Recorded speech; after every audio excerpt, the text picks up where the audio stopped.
hear myself through my headphones. Yes, man. Like, I feel real good about this right now. Pay attention, because you are now listening to Permission to Speak Freely. Okay, we're live. All right. Well, hello, beautiful ladies. I am so excited to get this time with you all to just talk. We're going to talk some real talk today. So I am joined today. First of all, I am your host, and my co-host is MC1 Tyra Watson. And I am so honored to be joined by two of my faves. We got the Norfolk Naval Shipyard Command Master Chief Stephanie Coco Canteen. Everybody love her. She like Dougie. And then we got my group out there on the waters fighting for our freedoms. Command Master Chief Jacelyne, Augustin. Did I say it right? Yes, you did. And she's over there on DDG 81, the Winston Churchill representing. And then we got my favorite MC1 in the entire Navy. I can say that on live because she really is. Tyra Watson, who I've had the privilege and pleasure to serve with and on the Reagan. So thank you, ladies, for joining me today and taking time out of your extremely busy schedules to sit and chop it up. We're going to have some real talk, non-surface level conversations on today.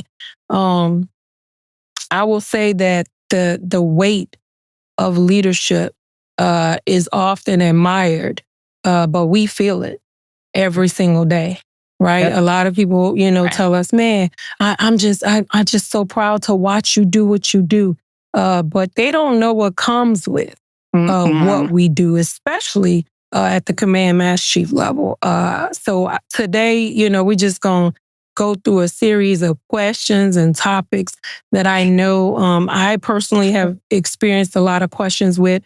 And I know you ladies have heard similar questions from people that want to know how we do what we do. But now we're on a platform where thousands of people can get that inspiration and that we can pour into their cup on today.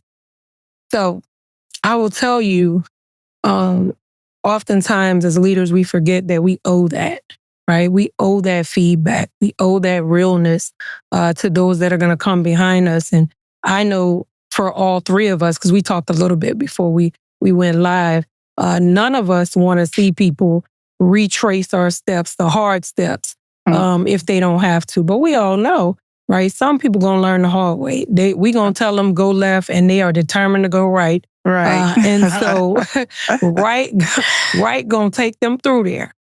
So at the end of the day, all we can do is pour into their cups. And so if I had to title this, I would say, and I'm going to add Tyra in here because she is here as a co-host, but I'll say, for us as Command Master Chiefs, behind the anchor, the real life of women Command Master Chiefs, not this polish, but this our real life that we're going to share. And then we have the privilege to also have MC1 from a mid-level leader perspective, being able to share some of her real life experiences because I know Tyra, I know some of the things that she's had to, journey she's had to walk. So I think that ladies and gentlemen are going to benefit from her perspective as well.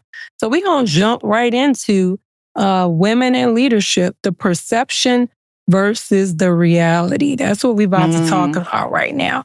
So I got a question for all of you ladies, and y'all can jump in one by one. I'll start with Jacelyne, but all of us are going to get the opportunity to answer this question. So what is the difference between respect given to you versus respect earned as a woman? Oh, you starting off with a bang question. And listen, it's about to get juicy. Listen, and in this role, especially being a female, it gets really hard at times because you got people that just, one, think because you're a woman, you can't do it. Two, also as an African-American woman, you get a lot of prejudice, and that is facts.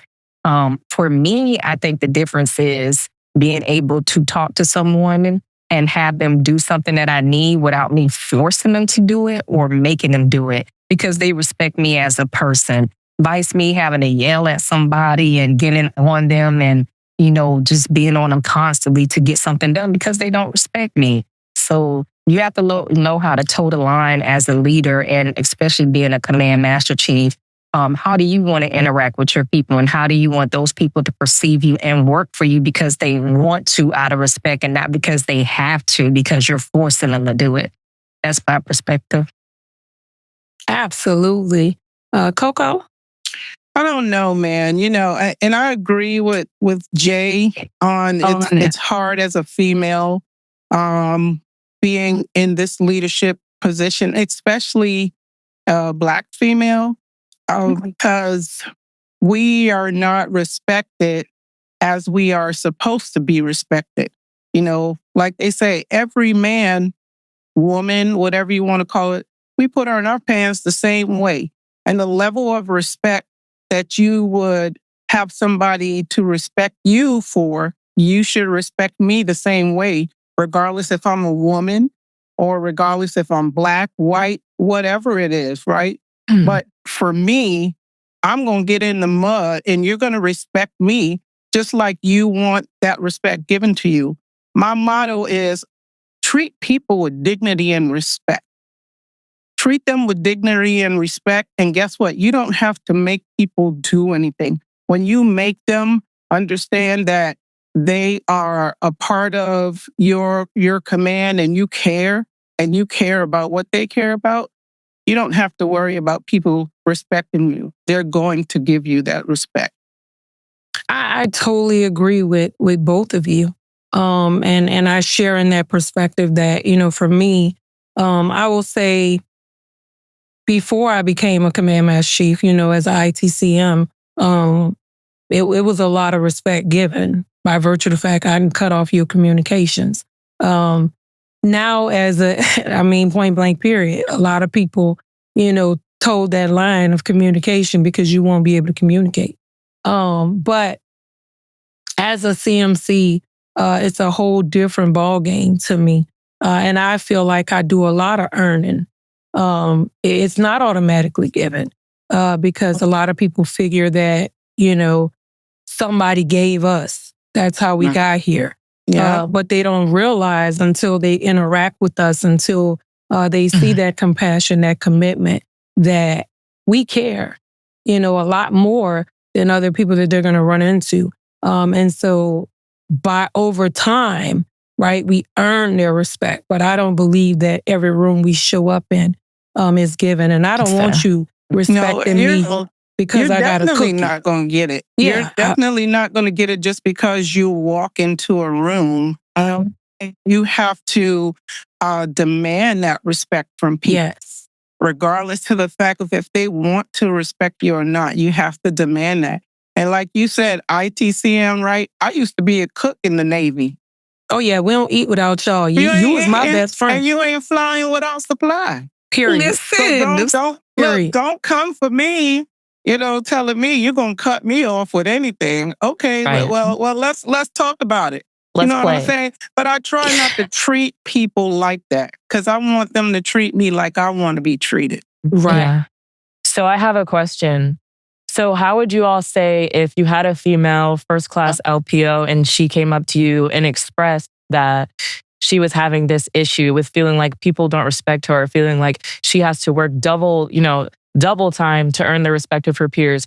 What would you instruct her? Like, this is what you have to do to, demand and earn the respect of people below you and people above you. Because I feel like when I walk in a room sometimes as well into being and working in public affairs, I have to work with a lot of flag officers, a lot of senior enlisted, way more than I have to work with lower enlisted. And sometimes I feel like I have to, you know what I'm saying? I have to really show just how much of a technical expertise I am, or just for them to even begin to listen what I have to say. When I'm running these like commercials that the Navy is making, or these are instructing them like, this is how we need to do this photo shoot. Like, it takes me saying, listen, like I'm standing right here, for them to stop and be like, oh, she knows what she's talking about. I mean, give me a second to begin to hear what I'm saying. Well, I would just say, for one, as a leader, you have to know who you are. You have to know who you are from the get-go. You have to know your position. You have to own that position, and you have to walk in it, regardless of the fact if they want to, respect you or not. Your dignity, your character, your integrity comes from that alone. And when you know who you are, when you walk into a room, people will understand and they will begin to respect you and who you are. You can't allow people to dumb you down like you don't know who you are because you're a first class or you're an LPO and you don't think you... Listen, I can learn something from a first class. I can learn something from a seaman. And when we get to that point where we think we can't learn anything, maybe you need to go back to the drawing board. Right. So I like Tyra's, and it rolls right into my next question, actually. From an LPO perspective, sometimes, you may feel like, hey, I got to change something or do something different in order for them to accept me as a leader. So I'll ask you, ladies, and this is pouring in Tyra's cup. Have you ever felt you had to dim parts of yourself to be accepted? Yes. When I first started out, I did. And, you're trying to conform to the situation. And, sometimes you just want to make the situation better. So by doing that, you dim yourself. But then I had to sit and realize, no, that's not the way to do it. I need to be true to who I am and deal with this situation the way it's supposed to be dealt with. So I learned coming up through the path, no, you're going to listen to what I have to say. I have experience in this. You may want to try it another way, but at the end of the day, how about we do it this way, especially if it's in accordance with. That's the other thing I tell people. Don't just try to come at me and just tell me anything, shoot from the hip. Where's your facts? Where are you getting it from? So for me, that's just the simple fact of it. No, I don't dim myself anymore, but I used to when I first started out, and that's just real talk.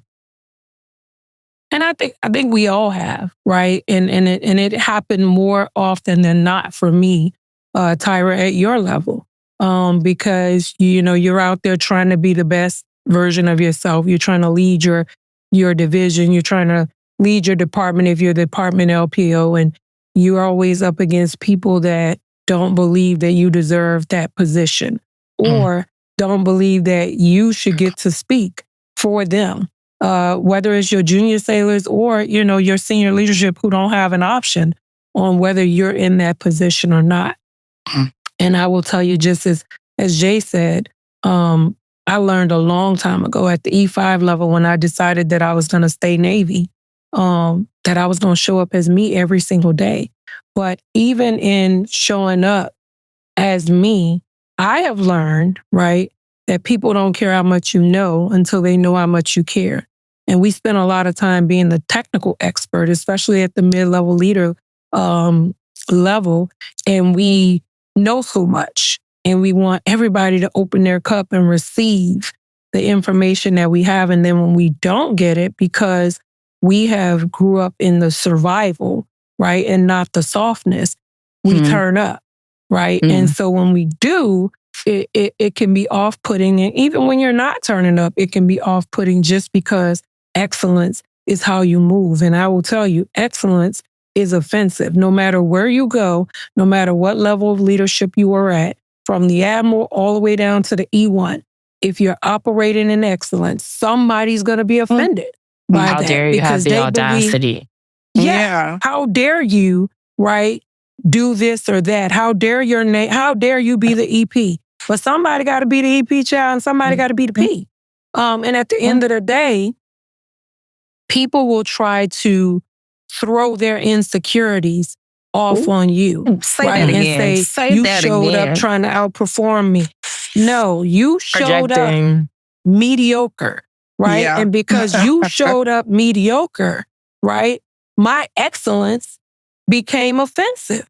I didn't do anything. I didn't do anything but show up as the excellent person I am, demanding a win because I don't want to lose, right? That's right. Because for us, especially as African American women, when we lose is a detriment. When other people lose, it's like, oh, well, they lost and they'll win again next time. It's okay. But for us, it's critiqued at a very harsher level. I believe. And there are those that will say, no, it's not. No, it's not. But this is our reality. They have their perception, but this is our reality. So like Jay said, you got to be true to you. Yeah. Like Kedia said, sometimes we all have to learn a certain way, and we learn by experiences also. I had to learn that my voice matters. Your voice matters because people are going to say what they want to say and they expect you to listen. But then when it's your turn, they don't want you to say the things that you're going to say. Oh, she has an attitude because she's Black or whatever the case may be.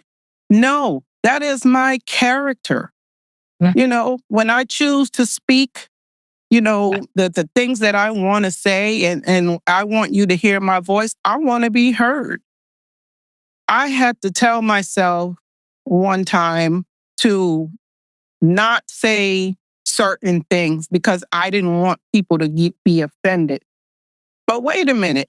So when you come at me and you tell me the things that you want to say, and it is not professional or anything like that, I'm supposed to sit there and accept that? No, you will hear my voice. You have to stand up for yourself and you have to be who you are every day, 100%, whether people like that or not. You are who you are. You were made the way you were made. They're made the way they are. Be who you are. And that's who I am. I'm going to be who I am. I'm from New York City. And if you don't like the way I come, baby, you need to figure it out how you're going to deal with me, right? Yeah. I know what respect is. I know how to be professional. I love people. I love to play, but I'm about my business too. Right. So learn me as a person. Don't see me come walking and then say, oh, here she comes. She got an attitude. Have you even talked to me? Spoken to me. Have you even tried to find out who I am as a person? Right. And that's our problem in society. We just dictate people because of what society says, we are because we're Black or white or whatever the case may be. Get to learn a person for themselves, and then you will know exactly who they are. I think that it's a whole nother level that I've found being at work and navigating, people. But as a Black woman, I feel like I'm always having to juggle like everyone's perception of me. So a regular conversation that another woman or man would have with someone, I'm having to think like, how is my body language being perceived? How are my facial expressions being perceived? How's the inflection of my voice being perceived? Because it's not the same. Like, that's the truth. I could say the same thing that the next person next to me said, but if I said it, it's probably offensive or aggressive, or, you know what I'm saying? That's just a whole nother thing that we have to juggle in my eyes. Do you feel that way when you're in a room with other people and you're having to say the things that you say? You feel like you're coming off in a different way? I don't think that I am, because I already know like where I'm coming from. I know I'm always coming from a genuine place, but I do know that I need to be mindful of the way that I'm speaking and my body language and my facial expressions because of how other people are perceiving me. But that doesn't stop me from doing my job or communicating effectively. So that's interesting that this conversation is just flowing. All my questions are just lining up so perfect. I love that for us. What parts of your leadership, right? And this is for all of you ladies. What parts of your leadership were shaped by survival? And what parts of your leadership are intentional?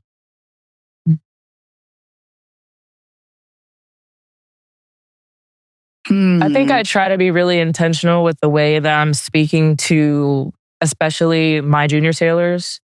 It's intentional because of the way that things that I didn't like maybe in the past when I was a junior sailor. Like, my mom always taught me everyone's going to teach you something, whether it's how not to act or how to act. And so from every leader, every LPO, even every junior sailor I've had, I take something away from everyone that I come into contact with. Like you know what I'm saying? So I try to approach my junior sailors not only with the way that I would want to be approached, but I really do try to, when I'm speaking to them or getting to know, I try to get to know them, and I ask them like, how do you receive criticism the best? Because some sailors, they like it when you're hard on them, and some sailors, it's not effective.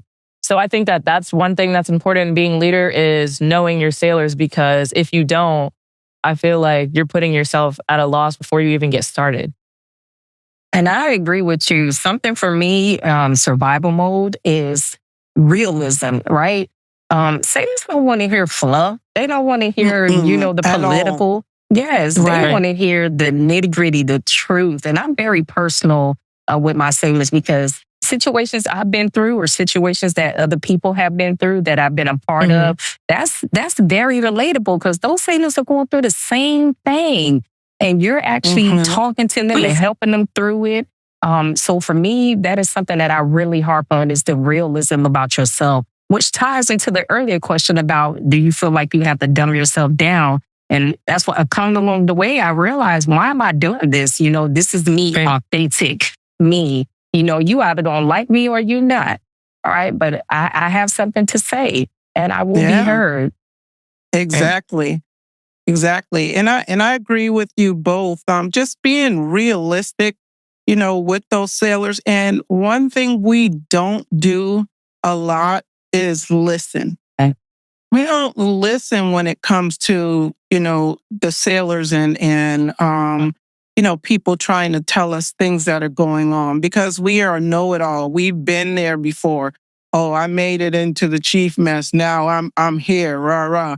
No, there's a level of respect that you should give to, the sailors and people that you lead. You know what I'm saying? Because life is life, and life is real. I share those experiences that I have been through with these sailors and anybody that comes and sit in my office, because those things that I have gone through, I can definitely help them along the way by being real to them and listening to them. Being understanding and compassionate too. Just because I'm here and I got 2 stars on, I don't have to be an asshole. You know what I'm saying? I can be just as loving. And I got 4 kids, as I told Kedia. All 4 of them have different characteristics, but I love them the same. But the way I deal with them, they're going to all be different. I'm not going to deal with each one of them the same. And that's just the level of, respect and love and compassion that you're giving to those people, that you leave. So I just believe that listening and being realistic to them, is my survival. And that segues, I love how this is flowing. I'm going to keep saying that. But this segues into my next line of topics that I want to discuss: motherhood and leadership. The collision between the two, because they collide more often than not. And people always reach out to me and go, Kedia, how do you do it? How are you balancing being dem chair mama and being dad CMC all the time? Are you ever guilty about doing both? And how do you effectively manage both? And then, does that guilt ever go away?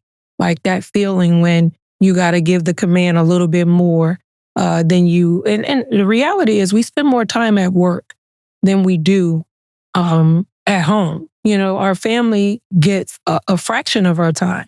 And the Navy gets a lot of our time. And so, but then there's the superwoman syndrome. You know what I'm saying? And I often ask myself this question all the time: who told you had to do every single thing all the time? Right. You know what I'm saying? Who told you that? Who told you that is is the standard. And so, how do we deal with that? How do we deal with those moments when our children need us and the command needs us as well? And especially at the command level, we don't have the option, right, to not be there and be present. And then, how do we set boundaries? Because the reality is the Navy will take every single thing that we give them. Every breath, they're never going. You breathe, Listen, they are never going to return, right? Any of that. If we keep hitting the I believe button, the Navy's going to keep taking. Yes. And the reality is, we signed up for it, right? Nobody's forcing us to do this. This is all volunteer force, right? But my question is, as mothers, right? Because every single one of us are mothers. How have you navigated competing priorities between command leadership or, leading at the department or divisional level and family responsibilities while considering maintenance, considering readiness and resilience at the forefront of your mind? Because as leaders, we still have to care about that. So how do you balance those priorities? For me, I say, loaded question. Go ahead. I'm sorry, boo-boo. So for me, I would say you need a village. I'm not going to lie. Like, I will be honest with you. So my daughter, she's my bonus daughter. That's my baby. I raised her since she was 2. Turned into a bad going in and out. Listen, she is my bonus daughter. I raised her ever since she was 2, and she's 22 now in the Air Force. And, I've been on ships, at least 6 different ships. So throughout her childhood, I was always on. But I had a group of amazing women military that we would help each other out. If I'm going, they got me. She got a soccer match. She got a baseball tournament or game, and I can't be there, then they are there standing in my place. Because you are right. In this, especially when I became command, it is so hard to try to learn that you need to separate at times the command role and the mother role, because you feel like you have to be there for everybody. And if you're not, you're going to let somebody down. And that is so hard to deal with at times, but you just have to learn like it's okay. You put people in your corner that will fill in for you. Like if she needed to go to the hospital and I had to take her, then I know I got somebody at the command and say, hey, I need you to cover down for me for about 2 hours until I get back. Or if I can't be there to support her with something, then I got a village that can step in and take care of her for me until I can do it. So for me, I had to learn how to lean on people when I need them, because I am not Superwoman and I can't be everywhere and do everything. Mm-hmm. Right. Jay, you said something, so profound. It definitely takes a village to raise you and your family, even helping you at the command. When I was a 3rd class, being in the Navy, I had just had my son, and he was 3 months old. I had to go to New York City, give my 3-month-old son to my mother, and then I had to go on deployment. That's the type of sacrifices that, we have to make as a leader, being in these positions, right? And it's something that we don't want to do, because I'm like, how is my son going to know who I am when I come back from deployment? And I had a great mother, that helped me with my kids. She let me speak to him on the phone, so he can know who I am. When I got back from that 9-month deployment, my son came right to me. But it's just like your family members, your friends just sitting in for you and taking care of things for you. Right now, I'm on convalescent leave. I just had major back surgery.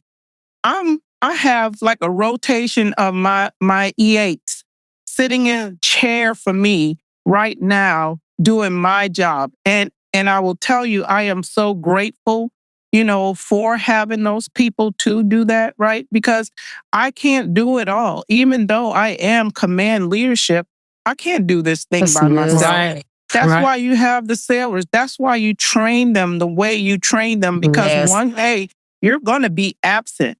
you know, and I am blessed. I haven't had one of them to call me about anything. I'm calling them, hey, is everything okay? Hey, look, bring my laptop so I can check my, you know, my email and stuff. Like I was telling her, I want to be prepared before I get back there so I'm not all backed up. But work-life balance, just having, you know, to be with your family and then be at work. I had this great Master Chief to tell me, because I used to sit at work. I'll come in at 6 and 7 o'clock. 5 o'clock, I'm still sitting there. Everybody else going home. He says, Coco, what you doing? I said, I got to get this stuff done before tomorrow because I don't want to, you know, I don't want it to catch me there tomorrow. He says, well, tomorrow is a new day. We don't know what's going to happen tomorrow anyway. Go home. Enjoy your family. This stuff is going to be here when you get back. Right. And so I'll tell you, work-life balance is definitely a thing. And then just juggling your family and work. But we are not super women, but we are great women and we're resilient at what we do. So I think that... go ahead, Tyra. I think that I had to learn, like, I'm still young, obviously, and a first class is nothing compared to the dedication and how long you guys have. You in the grind. You know what I'm saying? Don't diminish yourself. You in the grind, don't babe. Down yourself. But I feel like you in the grind. I really had to learn to be where my feet are, because I would be at work thinking like I'm feeling guilty because my kids are at daycare. Like, what if I was the type of mom that could stay at home and be with them all day? And I had to like learn to like be absolutely present where my body is. So when I'm at work, I'm MC1. You know what I'm saying? The biggest. When I'm at work, I'm doing everything I need to do. I'm setting the standard. I'm working as hard as I can. And when I get home, I'm super mom. When I get home, my attention's on my kids. We're having our grand old time. And I feel like that's the only way for me to find a balance, because it's really never going to be, you know what I'm saying? I'm never really going to be able to fully do everything that I can at work. So when I am there, I have to make sure I'm giving 100%. And when I am with my kids, I have to make sure that they see I'm giving 100%. And I think that's as most of a work-life balance as I can really do, because I have no say on when I get sent on deployment. I have no say on a duty day. Like, I'm going to have to be away, sadly. But if they see that when mommy's here, like, she's doing it, and when I'm at work and they see she's doing it, I feel like that's all I can do.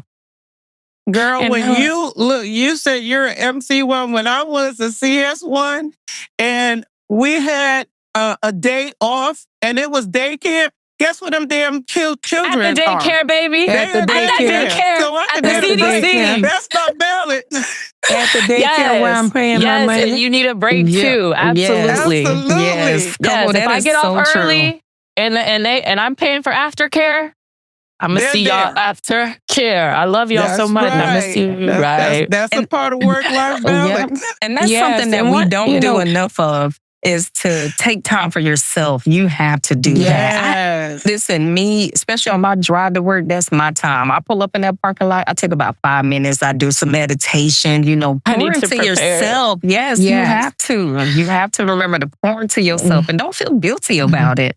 Oh, no. Yes. Absolutely. And one thing, I will say for leaders in general, you have to make your family a priority just as you make the Navy a priority. Because my commanding officer knows when I get to the point where I feel like I have given the command so much and I'm starting to be drained by how much I give, because I'm giving you 150%. And I tell them all the time, when I don't want to give you that, I'm going to take this thing called leave, right? Because now I know that that's my body saying you need a moment, right? You can't go. But I'll say that I have always made my children a priority. But I also understand my commitment to the Navy, right? So if I got to go out on deployment, I got to go out on deployment. If I got to be at work late today, then I got to be at work late today. But I can't be at work late constantly, nonstop, because I'm a mother, and for 15 of my 27 years, I've been a single mother. So I am all, that my children have had at home. So I'm like, at the end of the day, while you all have, and oftentimes I've served with male leaders, right, that have wives at home. Some of their wives work and some of their wives haven't. And so they have that person at home to prepare dinner, at the kids' games and all of the things. And I've had to constantly remind people, I am that for my children, right? So if they need me to come and have lunch with them, if I'm in port, right, and I'm not underway, I'm going to take the time, and I encourage my leaders to do the same, as well as my mess and my first classes. I'm like, okay, when you have a moment, right? Because you don't get them. We get quality. We don't get quantity. And so when you have quality, take it, right? Like you said, Coco, the work gonna be there tomorrow when you get back. That's right. And will be.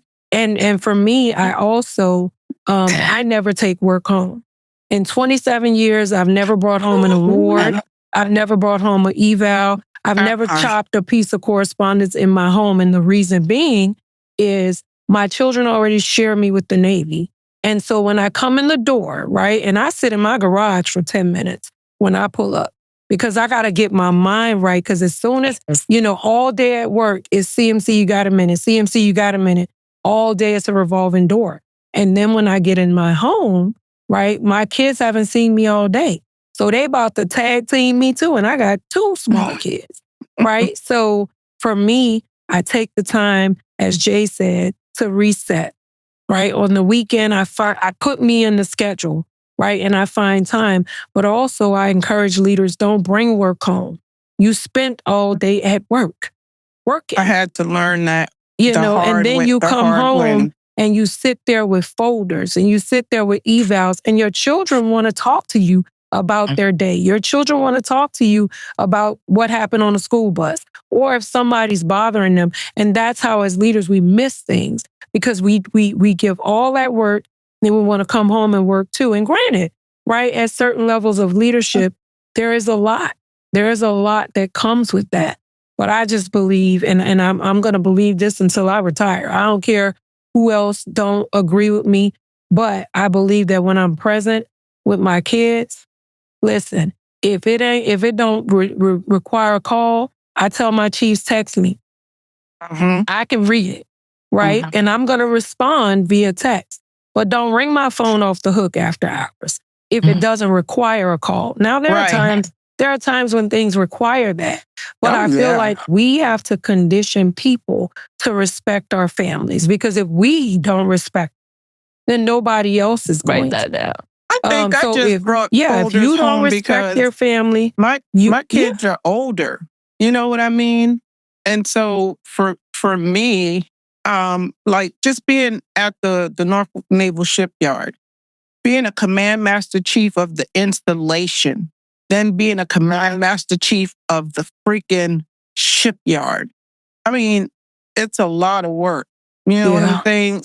So for me to get ahead, sometimes I had to bring those folders home. Not that I always wanted to bring them home, but I think it's because I don't have my children here and they're older. So I just learned how to balance those things too. And I don't always bring them home, but when you got 267 evals, first class that you have to go through, and your day at work is like, CMC, crazy. You got a minute? Yeah. CMC, you got a minute? Hey, I had my EA to build in 2 hours just for me to do evals and just to sit there. And sometimes those 2 hours don't even work because people are always interrupted. Yeah. So I do think that you're right in, teaching people, what is going to work for you, how to operate with you and stuff like that. But sometimes some people don't have that. But I feel like we have to turn our brains off at some point. Like we have to it's just like a car, right? If you just run it, and you never turn it off, eventually the check engine light will come on. And so, and you're at a different stage of motherhood, which I'm in both stages. I still have, my oldest is about to be 29. So I have the adult, the 29-year-old, the 28-year-old, and the 22, soon to be 23. And I have 12-year-olds. And so the adults who are in corporate America and understand that grind have a different level of respect now for me as a mom and my time. But my babies, right, and Tyra's babies, because she got babies, they're not going to be able to understand being at work all day. And then you're coming home sitting in front of folders all day. Or a spouse, right? If you have a spouse, I understand that. And that spouse is like, yo, why you didn't do that at work? Why you bringing work here? And so at different stages, and I'm probably never going to get to that stage to where everybody grown and I ain't got to worry about nobody asking me nothing before I retire. Because the twins are only 12 and I got a little bit more gas, but I don't know how much more. But I will say at different stages that works because, CMC, Coco Canteen that had little people in the house or even teenagers in the house, that demand would be different for you now at this level with younger kids than it is at the adult kid level. And so my encouragement is for those that have children that are under 15, because once they get 13, 14, 15, they don't care about what we talking about anyway. They in la la land and they leave us alone. But people who have small children who are missing out on moments and missing out on opportunities to have that bonding time, right? And then as their children get older, that thing called regret creeps in for them, and then resentment creeps in for those kids because they had to find other avenues to get their cups poured into. Yet when the sailor comes in our office and needs that moment, we all stop. And so for me, I'm always challenging myself to remember how much I pour into others when I'm at work. I have to pour that into my children, even when I'm tired. And I'm tired because I gave so much at work. But guess what? I'm still building legacy at home. So just as I'm building these leaders at work, I got to build these babies at home. And so causing people to respect my time as a mother, I found that to be effective. Oh yeah. When my kids were that age, don't get it twisted. When I was at work, I was at work. When I left work, I was at home raising my children, period. And I will let them know after 10 o'clock, do not call me. Right. Do not call me because guess what? Well, 10 for me, because of my leadership and where I am, 10 o'clock is okay for me because I don't even go to bed early like that. You know what I'm saying? Even if the kids were to go to bed early, I don't go to bed that early. But 10 o'clock for me until 7 that morning, don't be ringing my phone for nothing because I'm in tune with my house, getting prepared for myself to come back to work and stuff. So I commend you on that part of giving what you need to give to your command. And then when you're at home, you need to give that same energy 100% to your family and your kids. So yes, I do agree with that. 100%. And some of us, and not all of us, but some of us have a hard time saying no without feeling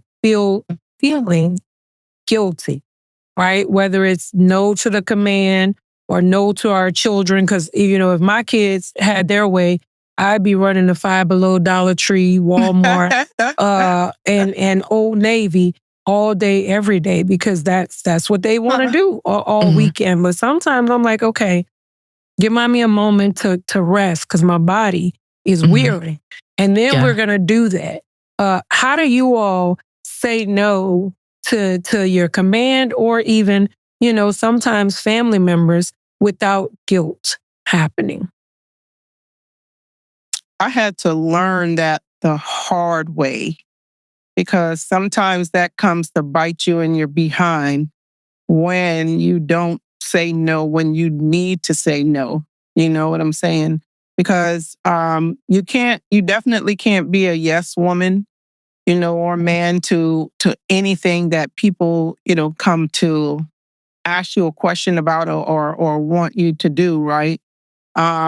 People want you to always say yes, because it's convenient for them and it works, it works for them, But I definitely, for me, it's hard saying no to people because I just love helping people, but to the magnitude of where I'm helping them, but I'm hurting myself, that's where I had to learn how to say no. If it's no, it's no. It's, that's like when you pray and you ask God for something. Everything that you go to pray to him about, he's not going to always give it to you. And it doesn't mean that you have to not love him because he tells you no. That no could be something good for yourself to help you, protect yourself from something. So I had to learn that way, with saying no is not a bad thing. Sometimes that no can help somebody, rather than always saying yes to them. So in the depths of feeling like it's kind of a scale, right? I feel like some days if one of my kids are sick and I need to leave work early, or some days if work is really busy and I'm on duty and I get off super late and I know I'm not going to be able to spend almost any time with them. By the time we get home, we've got to do bath time, we've got to do dinner, it's time for bed. And I feel bad. Like sometimes I feel like I need to overcompensate on that side with my kids. Like the next day they're asking to go to the store for a toy. And I feel like I need to honor their requests and be 100% present, even if I don't have that energy or even supposed to be spending that money on whatever they ask for. On the other end, I'm getting to work and I'm feeling like I need to stay late and do A, B, and C to make up for the fact that I had to leave early yesterday to go take my child to the emergency room. Like, how do you get past that point of feeling like you've got to like overcompensate or always feel like I'm having to make something up? Because then I just feel like, oh, I'm empty because I'm giving 100% over here and 100% over here. And it's like not realistic. Well, I'll tell you, burnout is real. So if you don't find a healthy balance, and I tell, my chief message all the time, if you don't respect your body will sit you down. Mm-hmm. So you can feel like you gotta go all the time, right? But eventually, right, your body will sit you down. And so I find that when I find myself getting tired or my kids are requiring something of me and I just need a moment, it's okay to ask for that moment because you're all they got. And so when your body shuts down, right, because you've go, and you're all they got, especially as mommy, even when they got daddy, mommy is who children predominantly want to squeeze all the last little blood out of the turnip. It's us, right? And it's challenging being mommy and being leader. And so sometimes it's okay that if your kids got something to do and you leave early today, you might have needed that moment. Yes. You know what I'm saying? And you can't feel guilty for that, especially if you're pouring all the time. You are the front runner. It's okay to sometimes say, hey, I had to go do that. And I'm not staying 10, 12 hours because no one else is staying 10, 12 hours. So that guilt that we oftentimes come up with, that's self-inflicted. And you will run out of gas doing that on both sides of the coin, from the children and from the job. So you also got to respect your body and take time to just sit for a moment, right? And not get overloaded or overheated because you want to constantly go. And don't feel guilty when life happens, honey. Life happens when you're living. I count it a blessing sometimes when my children call me, you know what I'm saying, at the last minute and they got something and I got to go, right? Because I'm like, otherwise I'll be here till 1900, right? I'll be here to 2000. I'll be here, go. So sometimes that's, divine intervention. Divine intervention. That's sometimes it's divine intervention where it's like, hey, mommy, I missed the bus. I need you to come get me, right? And you get those 2 hours back that you wouldn't have gave yourself if your kids didn't need you to leave for that moment. So I count it as a blessing sometimes. Yeah. So moving right along through work-life balance, ladies, and I want to go back to one thing Tyra said earlier, the importance of being present where your feet are. I love that comment, and I love that analogy, that wherever you are, you choose to be present in that moment. And I think that doing that eases some of that guilt that we feel on either side of the coin. Because, I took a moment, I took spring break. I haven't taken spring break with my kids in about 4 years. I have not taken spring break off, right? You don't know because your children grown. What is spring break? But I got these little people that, for the last 3 years, they spent their spring break in the house because I was either on, underway, or I felt guilty because I wanted to allow my Chiefs to be able to take spring break with their families. And so, we all couldn't be gone. But this year, I didn't take palm leave during the holiday because I knew that I wanted to give them spring break. And so I built up to that. And I'm like, hey, I'm going to be gone. I don't care who else put in leave. CMC ain't going to be here for spring break. And I'm taking my kids to Florida and allowing that downtime with them. And it built up equity for me later when I'm not going to be able to be there with them. And I share with them, hey, mommy's going to make time, right? And we kind of talked through it. And things came up. I had a whole assessment while I was on spring break. And I was like, y'all will be fine. If I couldn't be here for ungodforsaken reason, y'all would be fine. You know what I'm saying? For however long it takes to get another CMC on board. So you'll be fine for spring break while I go and enjoy that with my children. So being present wherever your feet are is absolutely important. And that leads to my next question in the work-life balance piece. How has your leadership style evolved over time, and what influences shaped your current style? That's a good question. I think for me over time, I have learned empathy versus sympathy. And that is something that I struggle with or did struggle with. And then there's times that I still, because you have to be able at the end of the day to let somebody know this is the mission, this comes first. But then I have to really look at the situation and say, okay, how bad do we need this person? They are going through this situation. Is there something I could do to get them sanctified, to just deal with what they're going through? Because at the end of the day, I have learned that if a sailor is going through something and it is really affecting them home life-wise, you are not going to get 100% because that's all they're thinking about. So I have to be able to sometimes come out of that role where it's give, and help that person get through whatever they're going through so I can get the 100% productivity from them. Yeah. And that's funny you shared that comment about, if the sailor is going through, it can't be present. I had a real moment on deployment, on the Reagan.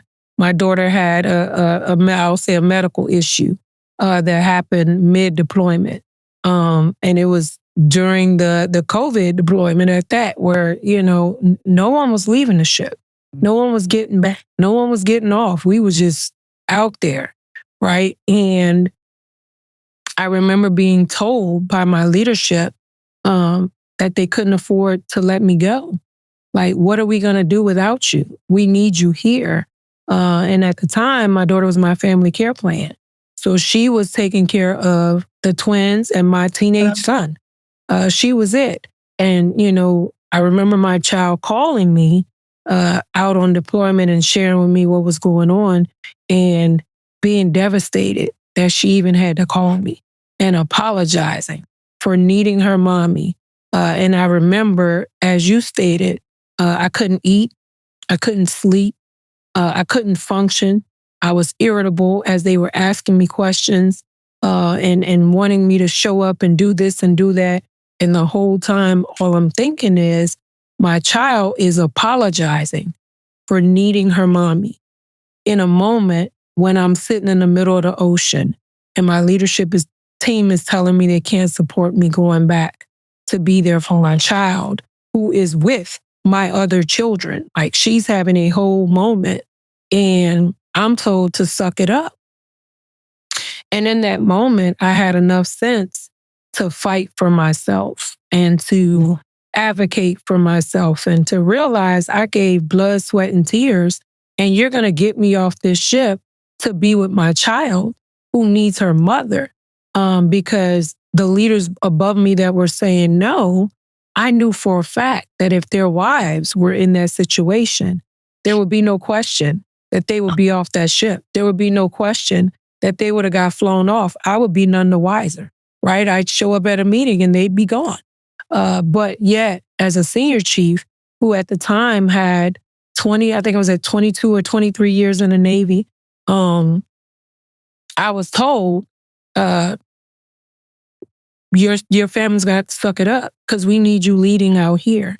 And I remember my chiefs rallying around me and not understanding why I was being told I couldn't go, because they were like, we got it. We gonna feel the pain of you being gone, but sis, we got you. But it wasn't even up to them whether or not I could leave. And I remember saying, if this ship pull pier side, I'm leaving it. I don't care what y'all talking about, because my child needs me. And if we pull by any pier, y'all gonna need the MAs to get me off here because I need to get to my child. And how unfair I felt that was. And in that moment, I remember officers leaving the ship during that COVID deployment to go and give, someone had a baby be born. They got to leave to go, be there for their baby being born. But then I was told that I couldn't go. So I remember that moment shaping me as a leader, because I remember, just as you said, Jay, empathy over sympathy. And I said, if that was ever me, being on the other side of this coin as the leader that had to influence the decision of whether that sailor got to go and be there for their family or whether I held them hostage, because I was held on board for 2 weeks. I didn't get to leave right away and go be with my daughter. I had to get a lot of intervening to be able to leave the ship and go be able to take care of my children. And I remember saying to myself, if I'm ever in that position to have to fight for someone else to be able to do family stuff, especially a hard charger that is giving me everything they got when they're here. And I know that they're not going to be able to focus if I don't support them. So now that has shaped me, right? My empathy as a leader, because I know what it feels like to be told, hey, we need you. And the Navy comes first. And the Navy is what your priority is when your family is sitting on the shore, literally needing you and having crisis. And you can't focus in a situation like that. You can't lead in a situation like that. Your gas runs low to the point where you're almost on empty because you're powerless. And so I know how that feels. And that moment influenced and shaped me as a leader, because I used to be like, well, just, you know what I'm saying? We on deployment. Turn 2, right? Until the turn 2 happened to me. And I was like, oh, I will never take that stance with a sailor ever again. If it's in my power to be able to influence that decision, I will support. So that was a turning point for me. I think the turning point for me is both what you said, Kedia, and what Jay said, with sympathy and empathy. And then you being in that situation, that you're in with your daughter being home, and then you're having to go to her, because I know I've been in that situation before with my boys being home as a single parent. But for me, what shaped me is just learning how to listen to those people that you lead when they're in a crisis, when they have things going on. You know what I'm saying? Because, we used to have people to say, hey, stay in the Navy all the time. You do you have money, saved up to get out? Do you know you shouldn't get out, stay in, blah, blah, blah. Well, why is this person wanting to get out? What is driving them to get out? Can I help them, on the way out the door if this is something that they need to do? I think just listening to what people have going on wholeheartedly and helping them down that path that they need to go, whether it's to stay in the Navy or whether it's to get out of the Navy, that's what shaped me. Because it's not what I want all the time. It's not going to always be what we want. What about them? What about caring for them? Like when you help people like that and they genuinely know that you care and you're helping them, whether it's a good sailor, that needs to get that good eval written up, or whether it's that sailor that needs to get off of the ship to get to, their husband or their wife or whatever the case may be. I just think that hearing the person out individually, learning what is needed for them is what shaped my career, because it's like being compassionate, being a loving, I'm already a mother. And so I feel that way for those people that I lead and I serve. And so just being there for them like that, because their parents are not there. Yeah, they came in, they signed a contract, right? But they still have to be taught. They still have to be led. And sometimes we forget that too, right? Being up here as a Master Chief, it doesn't mean I know everything, right? Right. I can learn something from Kedia. I can learn something from Jay that I never knew, right?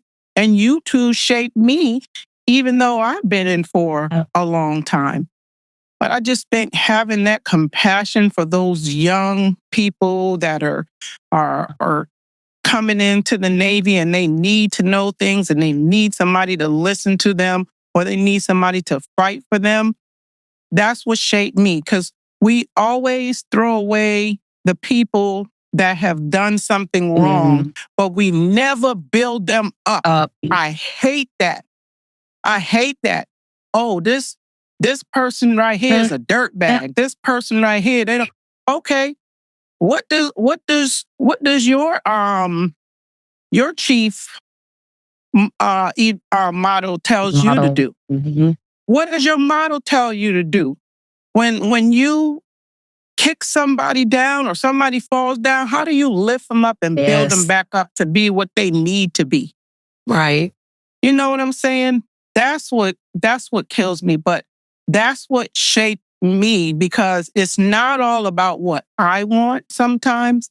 It's about what's needed for that sailor or that person that you're leading and talking to.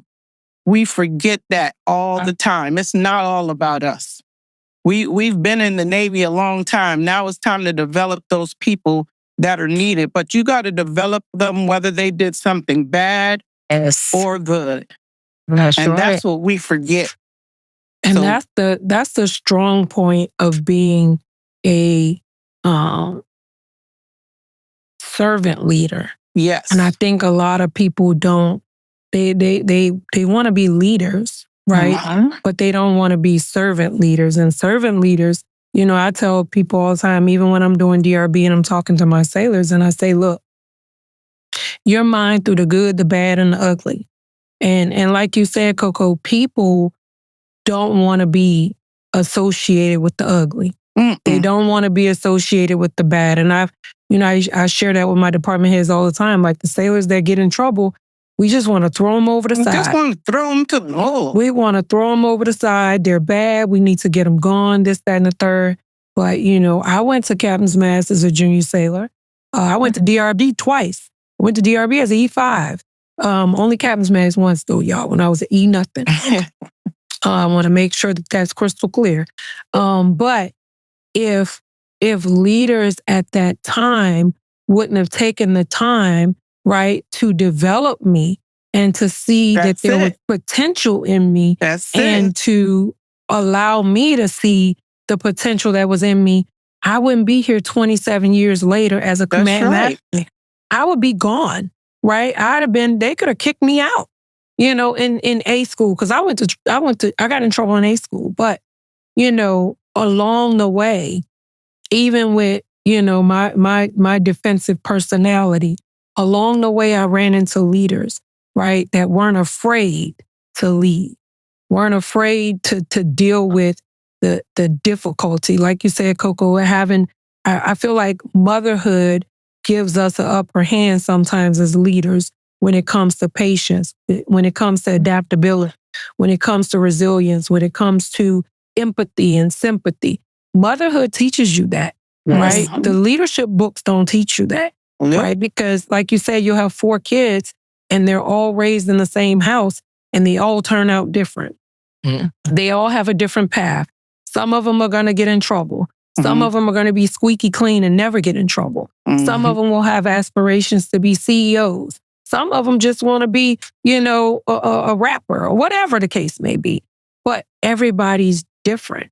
And you don't get to, just as mothers, we don't get to throw them over the side. I feel like as leaders, you still owe that development. And I told a sailor this the other day. I'm either going to put you on 2 paths, shipmate. You're going to be on the path to be a successful sailor and you're going to continue your career and you're going to recover from this and you're going to do great things.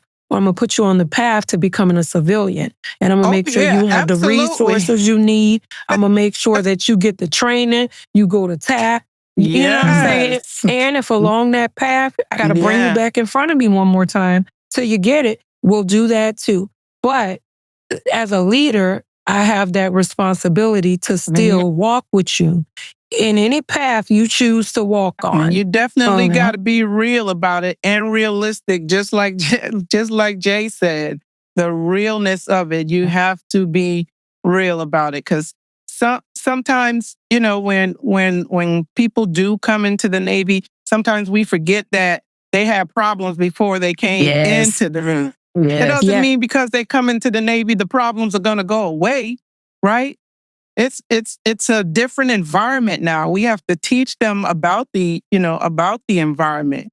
But at the same time, you can have somebody to come in the Navy and do 4 years and send them home because they don't need to stay in here. It's not for them. And that's the realistic part about it. You have to be real about that, right? And then there's people that come in and they might get in trouble, you said, like yourself. But then there's something about you that somebody saw that they poured into you enough so that you can be here today because they knew that you had something within you. And that's the stuff that we have to be able to develop and see in those persons, that we lead. So totally agree. Absolutely. We all have had to go through our own personal struggles as leaders while still showing up strong for our commands every single day. And those moments that we had to endure, they built, resiliency. And sometimes, those moments built regret, depending on what those moments were. What challenges have you ladies, what challenges have shaped your leadership resilience? And how did you continue to effectively lead through them? Let's talk about personal struggles, the part that we don't post, the stuff we don't talk about. Lord, let me tell y'all something right now, okay?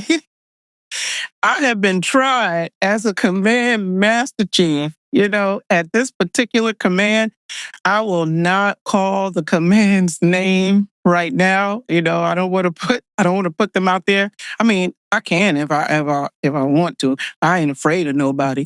But period. I'm just gonna say I'm gonna leave them out. But when I got to this command, it was COVID. COVID was happening, right?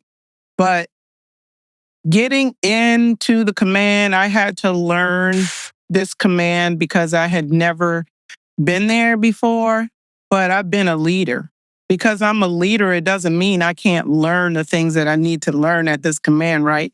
And so during the Black Lives Matter I had an officer to ask me, why am I parking inside the fence when I'm supposed to be parking outside of the fence? You have your typical CO, XO, CMC parking spot, right? And so they moved my parking spot. They moved it, and so I go to the CO and, I'm talking to him. I'm like, hey, why isn't the CMC parking spot out there? He was like, oh, somebody moved your parking spot? I said, yes, sir. I said, but the crazy thing about it is I got a second class coming up to me asking me, where do I want my sign at so he can put it there for me? You are the triad. You should be trying to take care of me too. Right. This officer is coming up to me and telling me, oh, don't park there because they're getting ready to paint the spots. Well, let me ask you a question. Did you move the CO in the extra spot? Why are you doing that? And I said, I feel offended, right? Because when we talk about a triad, right? A triad is the CO, XO, and you can't do anything without the CMC. Period. So why do I have an officer coming up to me asking me these questions about a parking spot? So, he was like, well, you know what, CMC, you can park anywhere you want to park. Do I need to do anything? Yes. You need to go and talk to your officers and let them know who I am, right. or I'm going to let them know who I am. You understand what I'm saying? I said, because right now, in this Black Lives Matter things that's happening right now, I could take offense to that, sir. Right. And I said, I don't want to take offense to that because you haven't done anything to me. The XO hasn't done anything to me, and the sailors aren't doing anything. But I got people in here that do not respect who I am and moving my parking spot. Right. I said, no, sir. He said, well, how do you want to handle it? I said, sir, let me tell you something. I said, see, I'm a different breed, right? I said, because I could be ugly or I can be professional and do things the right way. I said, I'm going to give you a chance to correct the deficiency in your officer's mess. That's not my place to do it. I said, because I can go and do that, but we're not going to go there, right? I said, I'm going to give you the chance to correct that. Once you correct that deficiency, sir, I'm good with it. I said, and as long as they know that I'm third in command here and they need to respect me, we're good to go. I don't have to do anything else. And he did that. He corrected it, right? But the challenge for me was to come back and to treat them just like I would treat anybody else, not be disrespectful, not be nasty to you, not treat you any type of way. So I've had those challenges where I had to push back myself and say, hey, listen, you handled it the right way that you needed to handle it and just leave it at that. But I told the CEO, I said, let me tell you one thing though. If that happens again, guess what? The command will be under investigation. It's up. Period.com. I ain't never had no more problem. So, Tyra, that's what I mean by standing your ground and being who you are in the skin that you're in. Because you deserve to be where you are, and it shouldn't be questioned about where you are because of your color or because you're a female or whatever the case may be.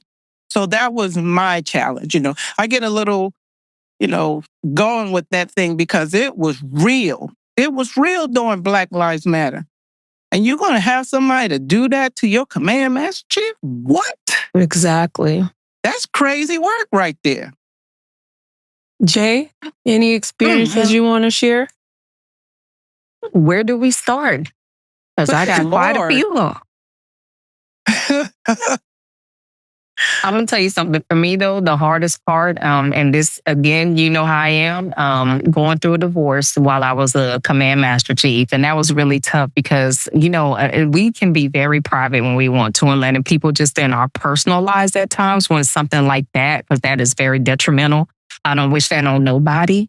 But having to deal with that and not getting the support I needed at times. Because again, people look at you when you're in the command role as this superhero figure, and you should be able to get through anything, take care of anything that you got done without any support, because that's the role that you're in. So for me, having to go to that CO and that XO to tell them what I was going through, and then just making sure I got the support to go to like court dates or just deal with certain issues that I was having to deal with. That was really, really hard. And I agree with Coco. Sometimes you just have to let them know, like, hey, I need your support. Okay. I give 110% every day I'm here, but I'm going through something right now.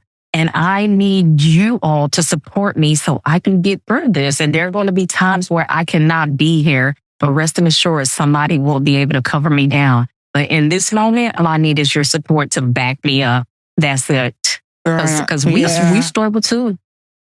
Absolutely. Yes. We sure do. And that is very good. And the thing I think people forget, right, is that we're human. Leaders have silent battles, right? We have relationship struggles. We have burnout. We have identity struggles, right? Trying to fit people's narrative. And all of these struggles that we face, we're still leading, right? And oftentimes we're leading while we're personally hurting. We're personally going through the struggle. Yes. And we're showing up every single day. And, for me, that's why I have such a high level of respect for what we do as leaders every single day, and especially women leaders. And done that. And not being able, no one wants to see us cry. Nope. No one wants to see us hurt. No one wants to see us say, hey, I need a minute. You know what I'm saying? But the reality is all those things happen to us while we are leading. The expectation for us to always have it together, always have the answer. People don't realize that we oftentimes are healing while we are showing up for other people. So I'll ask you, ladies, as life was happening, right? As you're going through the struggles of life, what things have you used from therapy to faith to mentorship?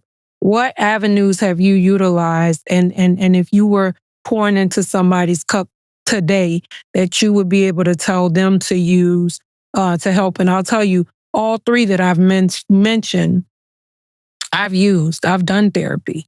I've done prayer. I've done reaching out to other people to get me through. And all those things were beneficial. But I think sometimes people don't realize that we use those things to get through. And so, Jay, I'll start with you.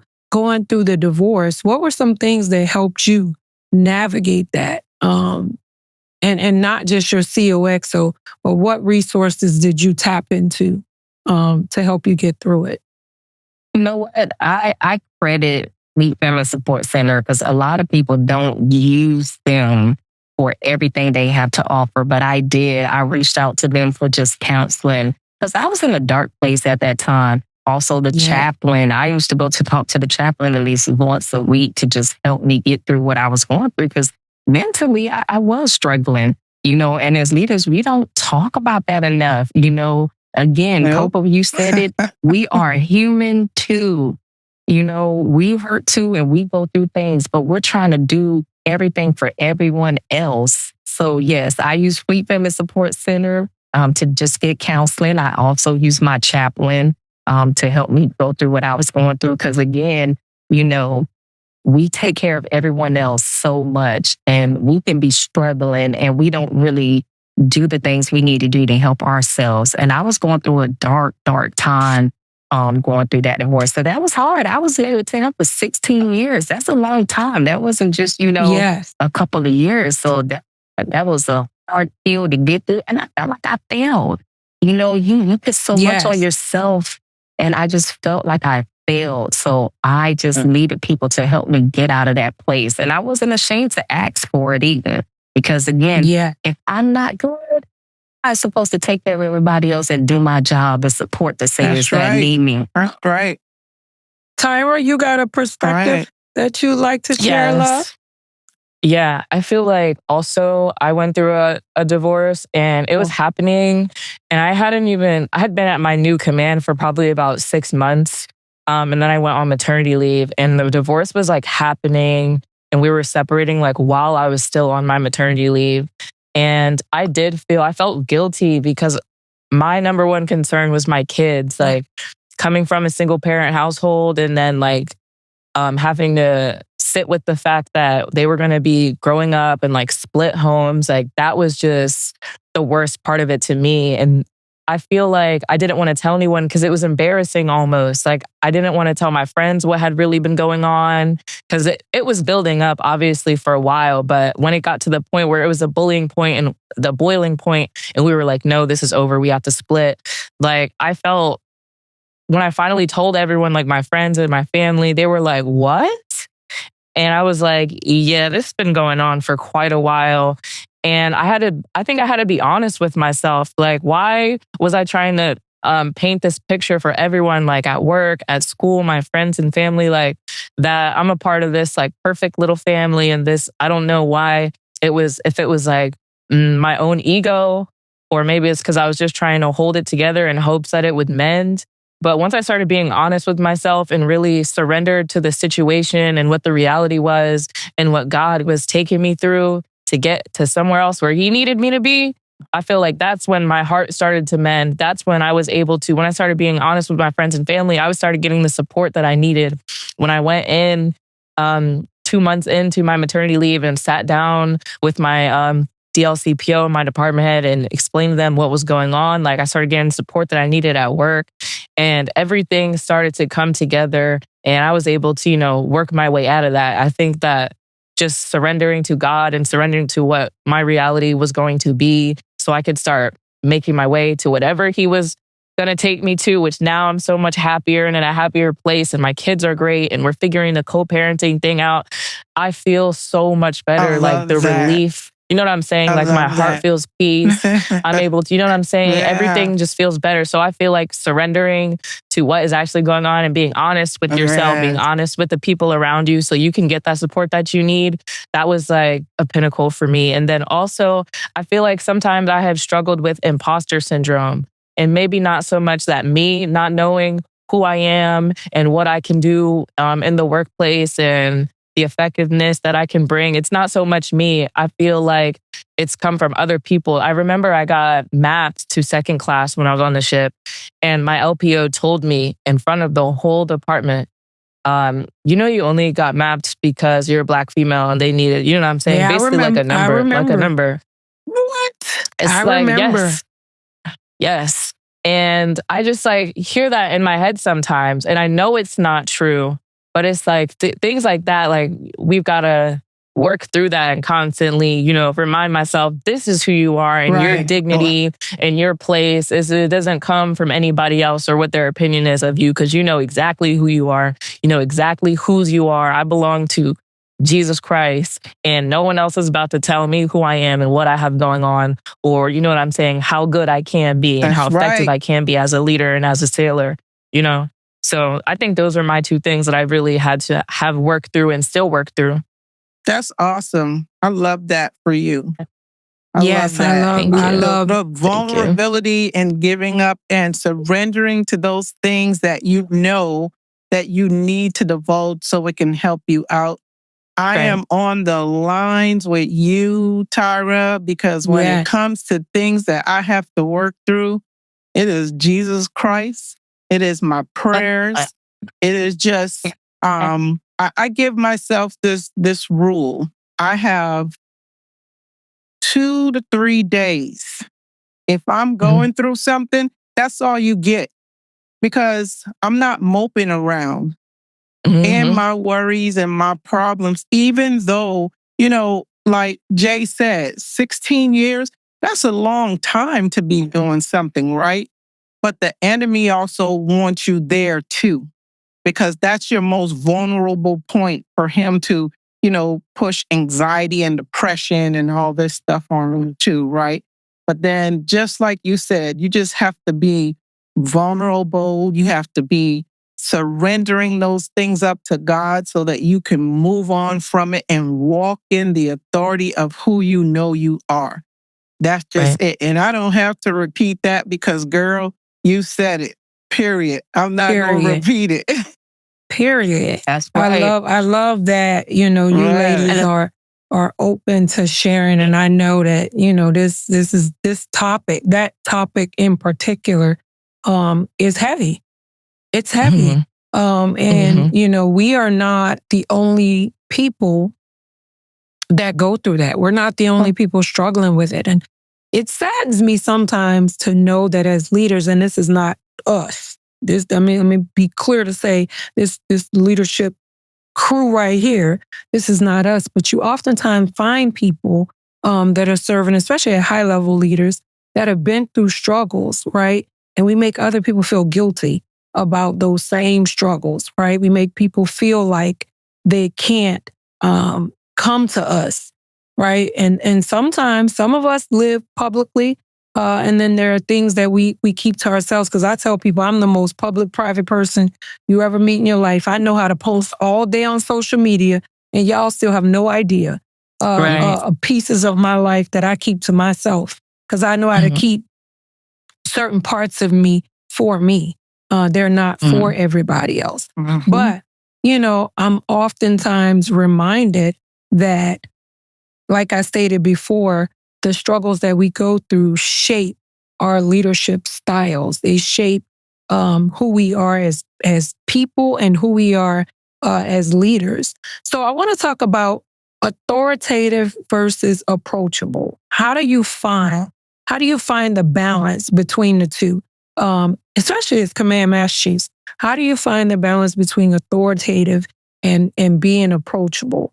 Leading with emotional intelligence versus leading with fear. And, the power of consistency over popularity. Let's talk about how you guys maintain authoritative leadership versus approachable. And if you have no key points for that, what do you consider your leadership style to be? I think we need to have both, to be honest with you, because I need these sailors to be able to come and talk to me. And, it's not just them bypassing their other leadership, but sometimes you may have a sailor going through something and they're not comfortable talking to their leadership and they come to you, right? So I need sailors to understand, at the end of the day, yes, I am approachable, but at the same time, if you are the uniform rigs, you best believe I'm going to correct you.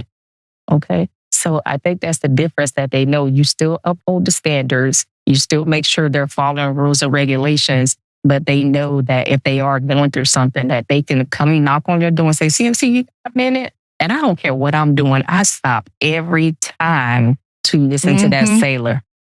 That's why you can't get no work done. Yes, that part.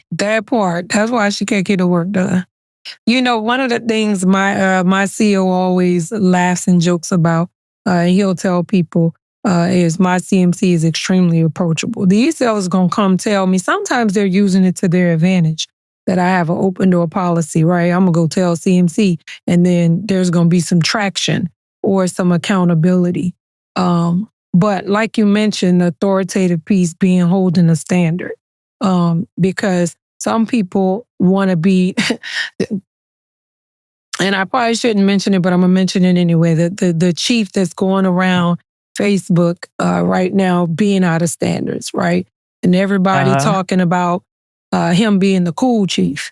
He's the cool chief, but absolving that cool chief, right, from being accountable as an authority figure. Because I can assure you, he gonna be on the struggle bus going back to work after, being worldwide, as he said, and being worldwide for something that is not you're infamous. You're not famous. You're now infamous. And that's definitely not a side of the coin that any sailor, period, chief or not, should have strived to be like. And being able, right, to still, if that chief were in your mess, still being able, right, to allow them to come to you and say, hey, I messed up. But there's an accountability piece, shipmate, that you decided to leave your car that way and give yourself an opportunity, right? Because chiefs are in a fishbowl, whether they want to be in a fishbowl or not. Once someone sees an anchor, especially if they see an anchor doing something wrong, they're honing in on it. It's like, right, beep, beep, beep, beep, beep, beep, chief, right? And all the time, snap, yeah, post, all right? The time. All this the time. person went viral, right, for being out of standards, but would probably be the same person that, is standing in front of sailors every day at quarters, holding these sailors accountable for haircuts and uniform items and standards. But then, we're captured being out of standard blatantly. So, Because he's picking and choosing what he want to do when he want to do it. Then he want to tell the sailors and stuff what to do. Yeah. I don't like that. For me, I love being, I'm aggressive, but I'm firm. And I'm compassionate. I want to blend in with the sailors too. I want them to know that I'm a human being, just like they're a human being. And they don't have to, hide anything when I'm around. If I walk into their, their department or anything, hey, it's CMC. Oh, stop being on your phone. No, be yourself. Be who you are. Be what you're going to be. Because guess what? It's easier for us now to have that conversation and talk to the sailors. But I just love, letting them know, like, hey, first of all, I'm a human being. I love to play, laugh, and joke. But when I mean business, and you're going to be able to tell the difference. And so my sailors, they know that, we can come in there. They can say, hey, CMC, I want you to hear a beat. What beat you want me to hear now? Because I got stuff going on, right? Right. But at least they know they can come and talk to me. I have a sailor.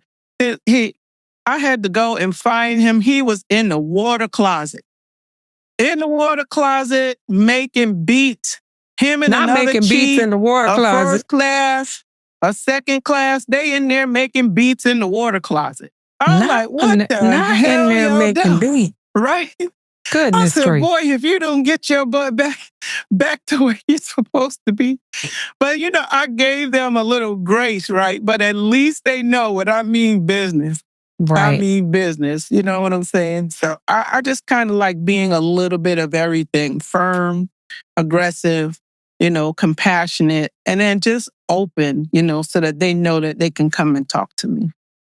How have you ladies balanced when to be firm and when to be fair, when to give grace, right? Because there's a healthy balance between firm and grace. And if you don't operate in that healthy balance between the two, you'll miss the mark as a leader. Because there's a time and place for, like you said, authoritative, by the book, knife hand, which I'm not a knife hander. I hate people knife-handing people. But there's a time for that. And then there's a time, right, for grace, right? And when do you establish when that time is? I think that the foundation is Tyra. Sorry. No, go ahead. I think the foundation is truly, truly like setting the standard, right? Because if I come in every day and my uniform is sharp and my hair is sharp and my nails aren't out of regs and I'm at where I'm supposed to be at and I'm talking to everybody respectfully and the mission is getting done and I'm holding my sailors accountable, like they already know what type of time I'm on, right? So if I come in there and y'all already know what type of time I'm on, there really shouldn't be too much, you know what I'm saying? There shouldn't be too much playing around. Y'all, if I'm in uniform and I'm here on time and I'm looking smooth and if I'm managing the workflow and everybody knows what they're supposed to be doing and you don't do it, I feel like you're playing because you knew you was wrong. Because sailors know exactly who they can and can't play with. They know exactly. They know exactly which LPO. They know exactly which chief. They know exactly. They'd say, "Oh, who's the CDO today?" When before sweeper starts, it's because y'all know who you can and can't play with. And Do you know what I'm saying? What we call that foundation of setting the standard is one going to give way for people to know, like, what, you know. Because I also am silly, goofy girl. I also do like to have fun. So, you know what I'm saying? When the work is done and we're all in the office, I love chopping it up with my people. I love joking around with them. We love messing with each other. But also, that work is gonna be done, because if my name is attached to it, yeah, it's gonna, you know what I'm saying? So balancing, you know what I'm saying? Balancing fair, I think, like, is setting the standard, because people know, like, if I'm in that office, like, we're getting the work done, and if you start playing, you're liable to get something said to you. And so I feel like if you are consistent, then you really don't have to, like, juggle or play on that fence of, oh, should I be fair? Oh, should I give grace? Because if they're playing and they already know what type of leader you are, then I feel like they have to mess around and find out. I agree with that, but sometimes I think it's based off of the scenario or that time frame, right? Because when I first checked into my command, the CMC that was there before me, he didn't give any type of leadership to the guys that was there, right? So I didn't hold them accountable, you know, for that. That's the CMC that left, right? And so I told them who I was. I told them my standards, right? And I told them the type of leader I was, right? Just a small example of that, right? I had a guy that we talked about evaluations, and then he found out that he wasn't that number one EP, right? And so somebody else was. And so he said to me, "Oh, well, I guess I should have been doing other things than what I was supposed to do, you know, and maybe I would have been the number one EP." Pause. Here's what you're going to do. Tomorrow morning, you're going to meet me in my office at 08 o'clock, and then we'll talk about that situation. So that's the difference in when I'm firm and then when I'm giving you grace. Now I'm giving you some grace because I need you to come and have this conversation with me, because what you said to me talking on the phone, we weren't even talking about that. You went into a whole different realm, right? About evaluation and where you wasn't. And, oh, I don't think I should talk to you right now. I think I need to cool down. Yeah, you need to cool down. And this is where I'm giving you some grace at. Yes. Cool down, meet me in my office at 08 in the morning, and we'll finish discussing this. You know, so I just think things are really scenario based, or whenever that person kind of, you know, engages you or get out of pocket, I would say. Yeah, I totally agree with Coco. I think it is scenario based, because I'm going to give you a situation also, right? You got a sailor that's constantly coming in late. The Chiefs gives him, you know, a counselorship, and it's 2, then 3. Then they come in and say, okay, I got these 3 counselorships. I'm ready to take the sailor to DRB. They just continuously coming in late. Well, did we really dig into it? Why is this sailor coming in late? Why are they late? Yes. Right. And then it finds out when you peel the onions, him and his spouse only has one car. They got to get the child to daycare because she works too. So she drops him off, but it causes him to be late. Now, Grace comes in, hey, let's look at probably adjusting his working hours. Now, we're going to do this to fix this situation for you to make sure you can get on time based off the schedule that we're providing you. Now, after we do that and we don't work this all out, you come in late again. Now, that's another conversation. Different story. Yes. But yes, you're absolutely right, Coco. It is scenario. Every situation is different. I remember checking in, you know, and sailors having issues. You name the issue, they were having it. And like you said, I found that people only want to lead at a very isolated level, you're late. And I keep telling you not to be late. And for sailors, right, especially junior sailors, they don't believe you care. Because all you doing is dropping the hammer. And I've had, people say, well, why did that sailor tell you, CMC, and didn't tell us? Well, did you provide that sailor an opportunity or an avenue to communicate what was really going on with them? Or did you knife hand them? Did you jump off the cliff on them? Did you cuss them out, right? Did you start talking to them like, hey, you're a screw up all the time, right? If you come at me that way, well, not me, because if you come at me that way, it's about to be up and stuck. I don't care who you, I've always been that way, even as an nothing. Listen, watch how you talk to me. Because if you don't watch how you talk to me, I'm not going to watch how I talk to you. And we just going to both be wrong. So mind your tone when you're talking to me, because you want me to mind my tone.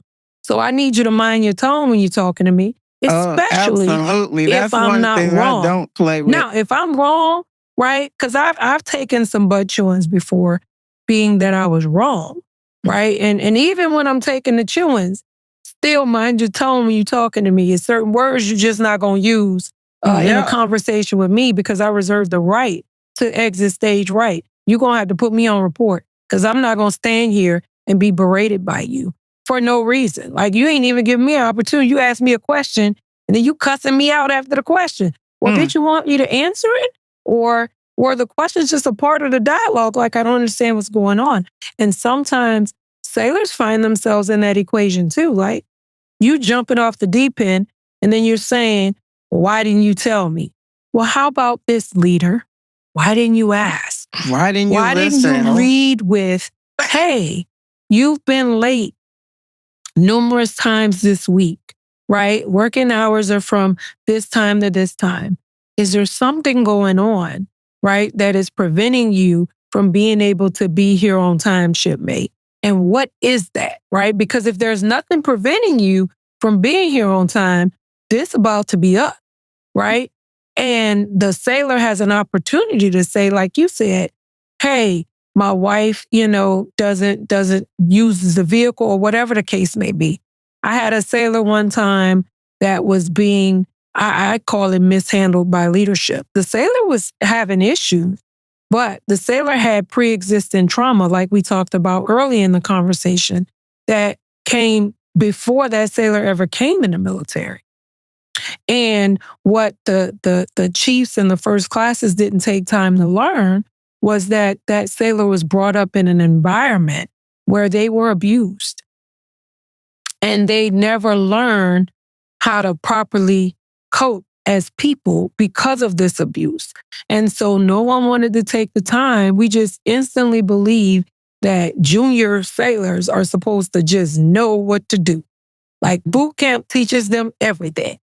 Absolutely not. That's why they like coming to the CMC's office, because they know one thing we're going to do is we're going to listen. Yes. And we're going to get down to the bottom of why they're acting the way they're acting. And that starts with leadership underneath us first. Yep. Because they shouldn't even have to come there if you're already doing that. And I tell my chiefs that all the time. If your sailors end up in my office, number one, I have a responsibility to the commanding officer to do something. I can't just, a sailor comes and tells me, Houston, there's a problem, and I go, oh, I believe my chiefs. I don't care what you're talking about, shipmate. Get out of my office. That is not, and then come to find out, there's all this residual stuff, right, that I didn't take the time to find out. And so I'm like, while you may not appreciate the Scooby-Doo, I have a responsibility to Scooby-Doo, and I'm going to Scooby-Doo. And when I find out that you've done some mishandling, we're going to have a conversation, because why didn't they feel comfortable enough to tell you that these things were going on with you, going on with them? And what are you upset about? And that leads me into my next question, because I talked about that sailor's upbringing affecting them as a sailor. How did your upbringing shape your leadership style? And I'll throw that question out there for any of you to jump on. How did your upbringing shape your leadership style? So my father made sure that all his children knew how to be independent. And there's two folds to that, right? Because sometimes it makes you feel like you don't need to rely on people, which I had to learn that I did need them, especially when I was going through my situation. But it also helped me mold the person I am today, about taking care of business, really. That is one thing I credit him for, because honestly, I wouldn't even be in the Navy if it wasn't for my father, because he took my butt down to that recruiting office and was like, my daughter is here to enlist. that recruit, he was like, are you ready? I looked at my daddy, I said, you think I got a choice? I said, boy, that paper, let me sign that paper. So yeah, the matter of the fact is, yes, being taught by my daddy to always be independent and be proactive, to go after it. Don't just wait till it comes to you. That is something that has really shaped me as a leader. And it's a credit because, you said it the best. When a sailor comes to you, Kobo, you also mentioned it too. They're coming to your office. They know as the CMC, you going to take care of whatever they're going through. Absolutely. Mm-hmm. And those are the best CMCs that don't let situations sit. They don't let it fester. If a sailor comes to you with a problem, you are going to go resolve it. But another thing I always ask, and I think, Kopo, you mentioned this, why did the chief know this? Why did it have to come to me first? Mm-hmm. That's something else we got to talk about and discuss. What is going on in there that your sailor feel like they can come to you and talk to you about a situation? Mm-hmm. Yeah. For me, I know it's twofold. My mother, who is a very intricate part of my life. She's been gone for 10 years now, but that lady has taught me so much with being a woman, being resilient, being independent, learning to do things for yourself. I was a single parent, she was married, but she had married only one time, but not to my biological father. But I will tell you, being in New York City, it was kind of rough because of the nature of walking outside, not having to look at somebody. What you looking at? Why are you looking at me like that? And that environment, taught me how to be tough. You know what I'm saying? I had went on Fordham Road one day, and I said, I think I want to change for my kids, right? And I went to the recruiting station, and I actually took the ASVAB test, right, to go in the Army. I never wanted to come in the Navy because I wanted to go in infantry. My aunt talked me out of going in the Army and coming into the Navy. And so I took that test, and guess what I went in there and did? And it was like, you passed. I said, I did? They said, yeah. I said, well, I'm not going. So fast forward, I went down to South Carolina because my father is from South Carolina. So I went back and forth to New York and South Carolina, and I got tired. So I found a recruiting station in South Carolina, and I came in and I joined the Navy. But what I got from being in South Carolina was love, compassion, learning how to take care of people. It takes a village to take care of people. Just saying hello to people. You know what I'm saying? For me, that was like a culture shock. Like, why are you saying hi to me? Just learning that part of just being nice. So I think, being in New York and then being in South Carolina, joining the Navy, shaped me as a leader because it gave me the best of both worlds. So, yeah. Yeah. And I have to ask a question on the opposite end of that. Because of your upbringing, what's something that you've had to unlearn when it comes to leadership? For me? Well, any of you. I'll say for me, something I had to unlearn was that I was the only person that would take care of me. I had to unlearn that because my upbringing taught me that the only person I could really count on to protect me was me. And so, coming in the military, I was closed off. I didn't trust nobody. I don't care who you were. I was looking at you sideways. You could come with love. And I was like, why are you bringing me love? Like, what does your love cost me? What is it going to come with? And I had to unlearn that. I had to unlearn that I was an island. I had to unlearn that I was the only person that was going to look out for me. And over time, it was a struggle. My first 8 years in the Navy, it was a struggle. I was stone cold. I didn't trust nobody. You must be my sister. We are sisters, honey. I was stone cold, but I had leaders who also probably came in the same way I did and had to unlearn the same things I had to unlearn. And so they pulled me alongside. And I remember as an E5, Kelvin Mooring, I will never forget Kelvin Mooring on the Blue Ridge, checked in. I was squared away. I had my medals. I had my uniform. I checked in the day before the change of command. And he was like, I need another flag. I need somebody to hold his flag. He was like, hey, come here. Your uniform ready? Can you put your uniform on tomorrow and be ready? And I remember saying, if I stay, I'm always ready. I stay ready so I ain't got to get ready.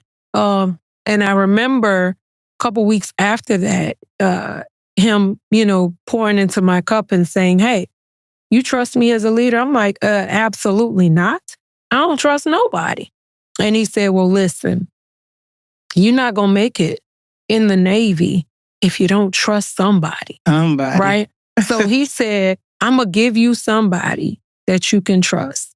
I'm going to be that somebody, and Kelvin poured into my cup. And later, I ran into Della. Her last name is now Roach. She was Landers when she was my senior chief.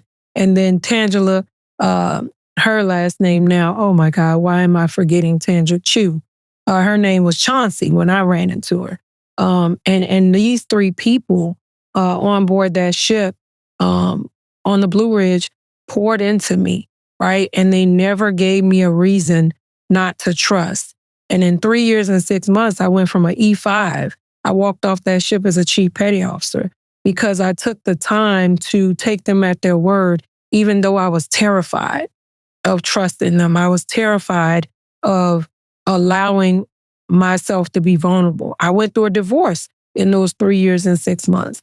Those same leaders came alongside and covered me when I didn't have the sense enough to be able to cover myself, and guided me. And so I had to unlearn that I was the only person that would look out for me. And that was at the 8-year mark, right, where I did that turning point and decided I was going to stay Navy, and that I could do it. I was like, I can do this, right? And that I need people.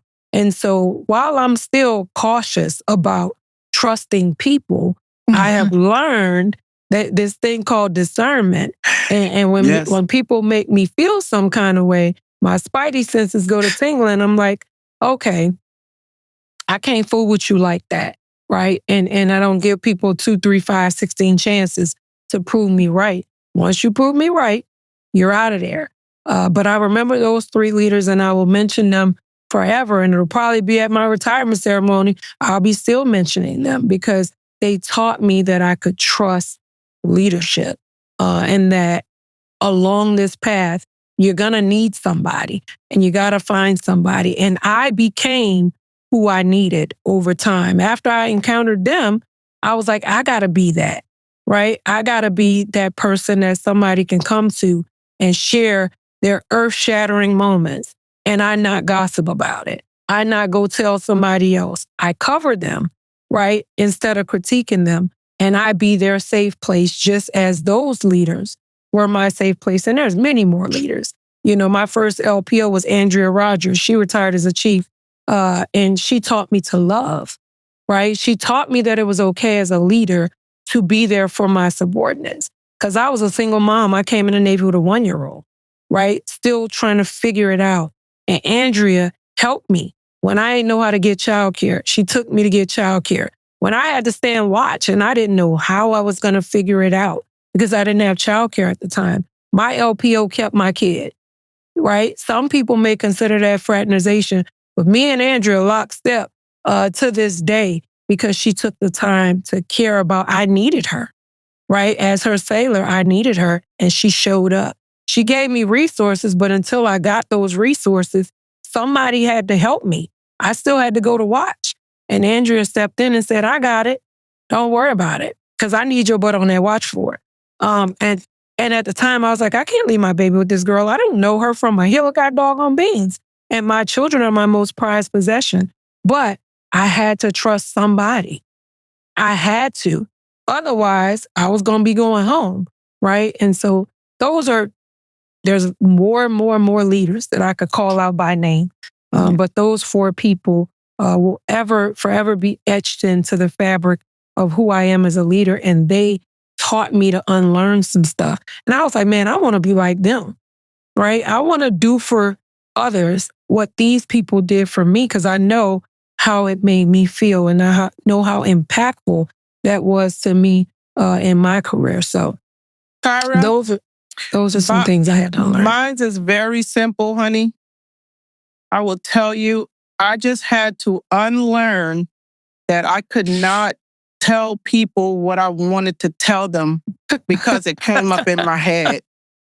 I had to unlearn that coming from the city because I'm telling you, whatever came into my mind, and as that E5, I'm telling you straight off the rip. I don't care if it sounds good or it doesn't sound good.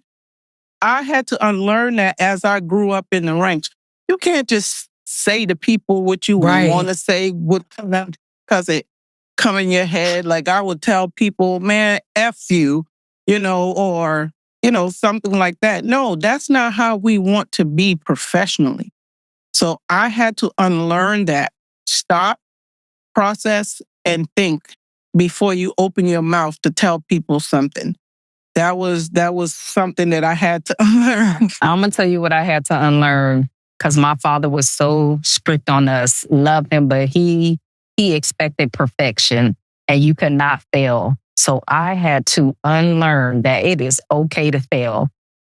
Yeah, that's good. That is going to happen. And I'm going to tell you, and Coco, you don't know this yet, but coming up as an MSCS, my ship that I went to as an E6, I lost my chief. So I had to jump in that LCPO role, lead a CS quick. And CS, CM, that is right. Oh, I love him. Came to that ship because he used to walk the waterfront and just talk to all the CSs. And he came to my ship one day and I just told him my woes. And he said, listen, you're going to be okay. There is nothing wrong with you feeling right now, but you're going to learn how to pick up the pieces. You're going to learn who you got to support you and help you get through this. And I always carry that right now. Always. Wow. That's awesome. And that's awesome that y'all share in that. I'm going to recap a couple of things that we talked about real quick. And then I'm going to ask you ladies to give some advice, all 3 of you. Some things we've been talking about in these last 2 hours, don't rush the process. Growth takes time. You ain't going, Rome wasn't built in one day. Tyra talked about, knowing your craft, learning your craft. Competence builds confidence. If you're confident, you're going to build that confidence. We talked about relationships, choosing your partner, personal and professional, choosing them wisely, honey. Who you link yourself to can have detrimental effects or can have great effects on the trajectory of your career. So you got to choose who you're going to link yourself up with, both friendships and romantic ships wisely. Building your own identity outside of this title. We all talked about knowing who you are and standing firmly and confidently in who you are. And then protecting your name and your reputation, not letting people play with you. Coco, talked about that earlier, with your experience with them moving your dog on parking sign. And girl, I feel like you've been going through with them parking signs ever since then. The people be in your parking spot and we be getting the clips, and baby, that makes my week every week. Because baby, when Coco pulled up behind that car and parked and left, I said, You know what? I just want to come on Internet's Why so I could take a video and laugh. She said, it'll be all right. I'm going to work. I'm going to work. Pulled and out left and left that car and went to work. But I will say that, you know, our responsibility as women to pour into the cups of other women and even some men coming behind us. What is some advice that if, you know, you were sitting in a room right now with young you, what is some advice you would give you yesterday that you now have today? To always be my authentic self. I was going to say Why would you take what I was going to say? Mine too. I was literally going to say, bring your whole self to work. You know what? That's it. Period. Period. That's a alignment right there. That's my answer. We were all going to say the same thing. I was about to say, bring your whole self to work. Be who you are. Don't let nobody change you. You are who you are for a reason and a purpose.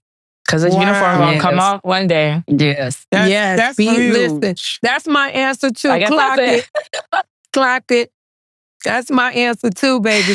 Because I tell people, you know, for me, I know that being me is a lot for everybody else. It ain't nothing for me because I show up every day as me, right? And I know that I leave love on my path for anybody that wants, right? And only one, baby. That's right. There's only one us. That's only one of me. That's you ain't gonna get no more of this authenticity right here. Listen, we are one of one.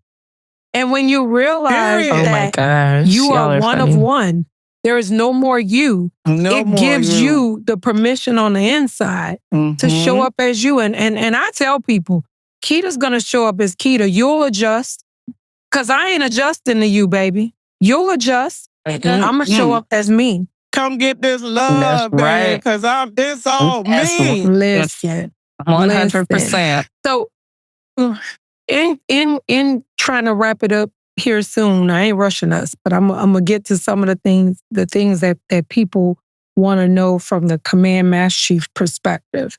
How do you ladies intentionally develop your chiefs to ensure that they align with the commanding officer's priorities and the long-term mission success? How do you intentionally develop your chiefs?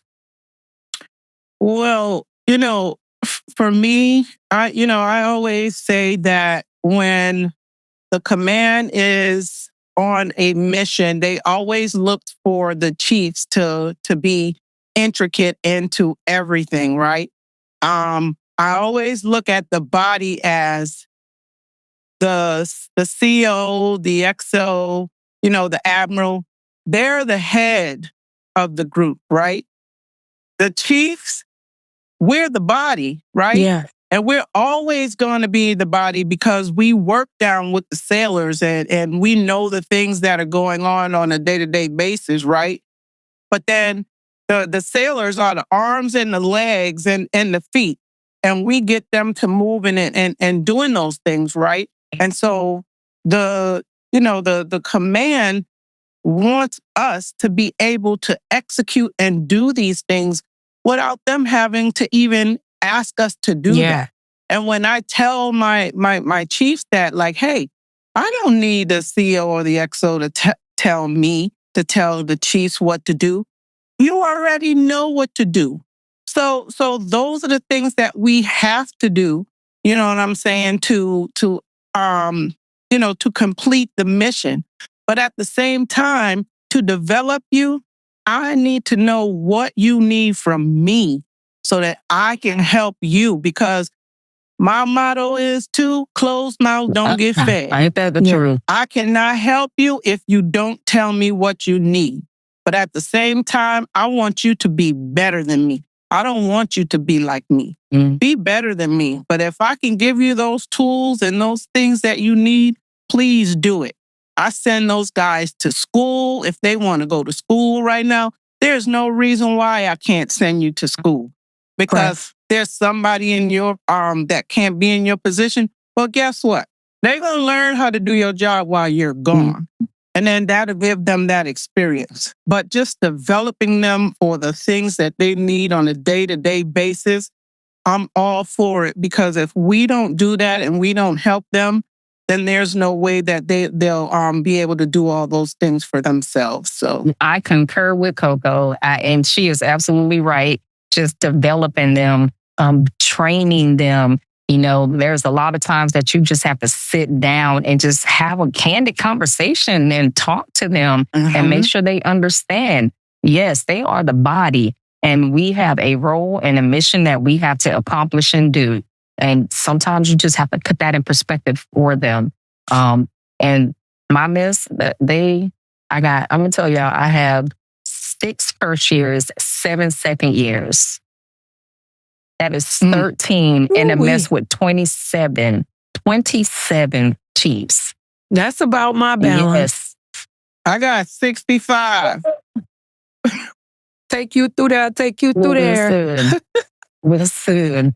Okay. Take you through there. So that training never stops. That is constant and consistent. It don't stop. It don't stop. So I remind my chiefs all the time that does not. When you look at the anchor, right, and what the anchor represents as it relates to a ship, because right now we own these warships, Jay, the anchor is the first one in the water and the last one out. Everything behind that, right? The effectiveness of that anchor is what's gonna keep that ship either where it needs to be, right? Or it's gonna stop chaos from happening, stop you from running aground, all of the things. That's what the anchor is there for. And so I oftentimes find myself reminding my chiefs of what we represent. Because sometimes they don't know, especially the new chiefs that have been chiefs 3.5 seconds, they don't know what you actually represent. And when you know what you represent for the crew, right, it's not just your one sailor. The chiefs represent the crew as a whole. And anytime something goes wrong, it's always the chief's fault. They are not looking for the divo. They are not blaming the divo when qualifications are not met. They're not blaming the divo if these sailors are running amok. They're not blaming the divo if this ship fails to sail.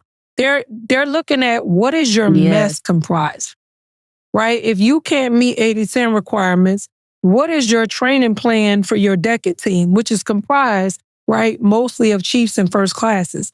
Where is that failure point happening in the mess? It's always our fault. And, most chiefs don't like to hear that. Why is it always the chief's fault? Because you are the anchor, right? You are the anchor. And so that's what I'm constantly reminding my chiefs of and telling them, take pride in being the technical expert. Take pride in being the person with the answer. The CO, if he can't find me, should be able to pull that CS chief in and say, hey, what's going on with the meals? What's going on with, supply? Why is the ship store failing? Why is this not happening for the ITs? Hey, get off supply. Get off of supply. Hold up, I was moving to the ITs. Why we can't talk? I ain't gonna be first, sis. I'm gonna be second. Why we can't talk? Look, Why get off supply, Master Chief. What? I'm not gonna lead with the ITs, baby. I'm gonna lead with supply. There's a dirty trick going on right there. But the reality is, if it's failing at whatever level it's failing at, no matter what it is, there's a chief in that equation that's not doing their job, right? If 3M is failing, the chiefs are not monitoring the maintenance, right? If you name it, if the antennas ain't spinning, some chief wasn't paying attention, right? But and making sure. Kedia, you know what? I don't like when an XO or a CO has been a chief before they got an XO or CO. They are biased. They always come in there. Oh, what's the chief mess doing? What y'all doing, sir? Not what y'all doing. What y'all doing? Get out of there. I find that there's a healthy balance, though, between the two. Because you have the half that act like that are Ben chiefs, and then you have the half that don't act like that have been chiefs. And I find that, it all depends on what their experience was in the mess. Because most of them that select for officer, they've been in the mess 5 seconds, right? And so they're in and they're out. So they don't have the sets and reps, to build that camaraderie in the mess. Not all, but some.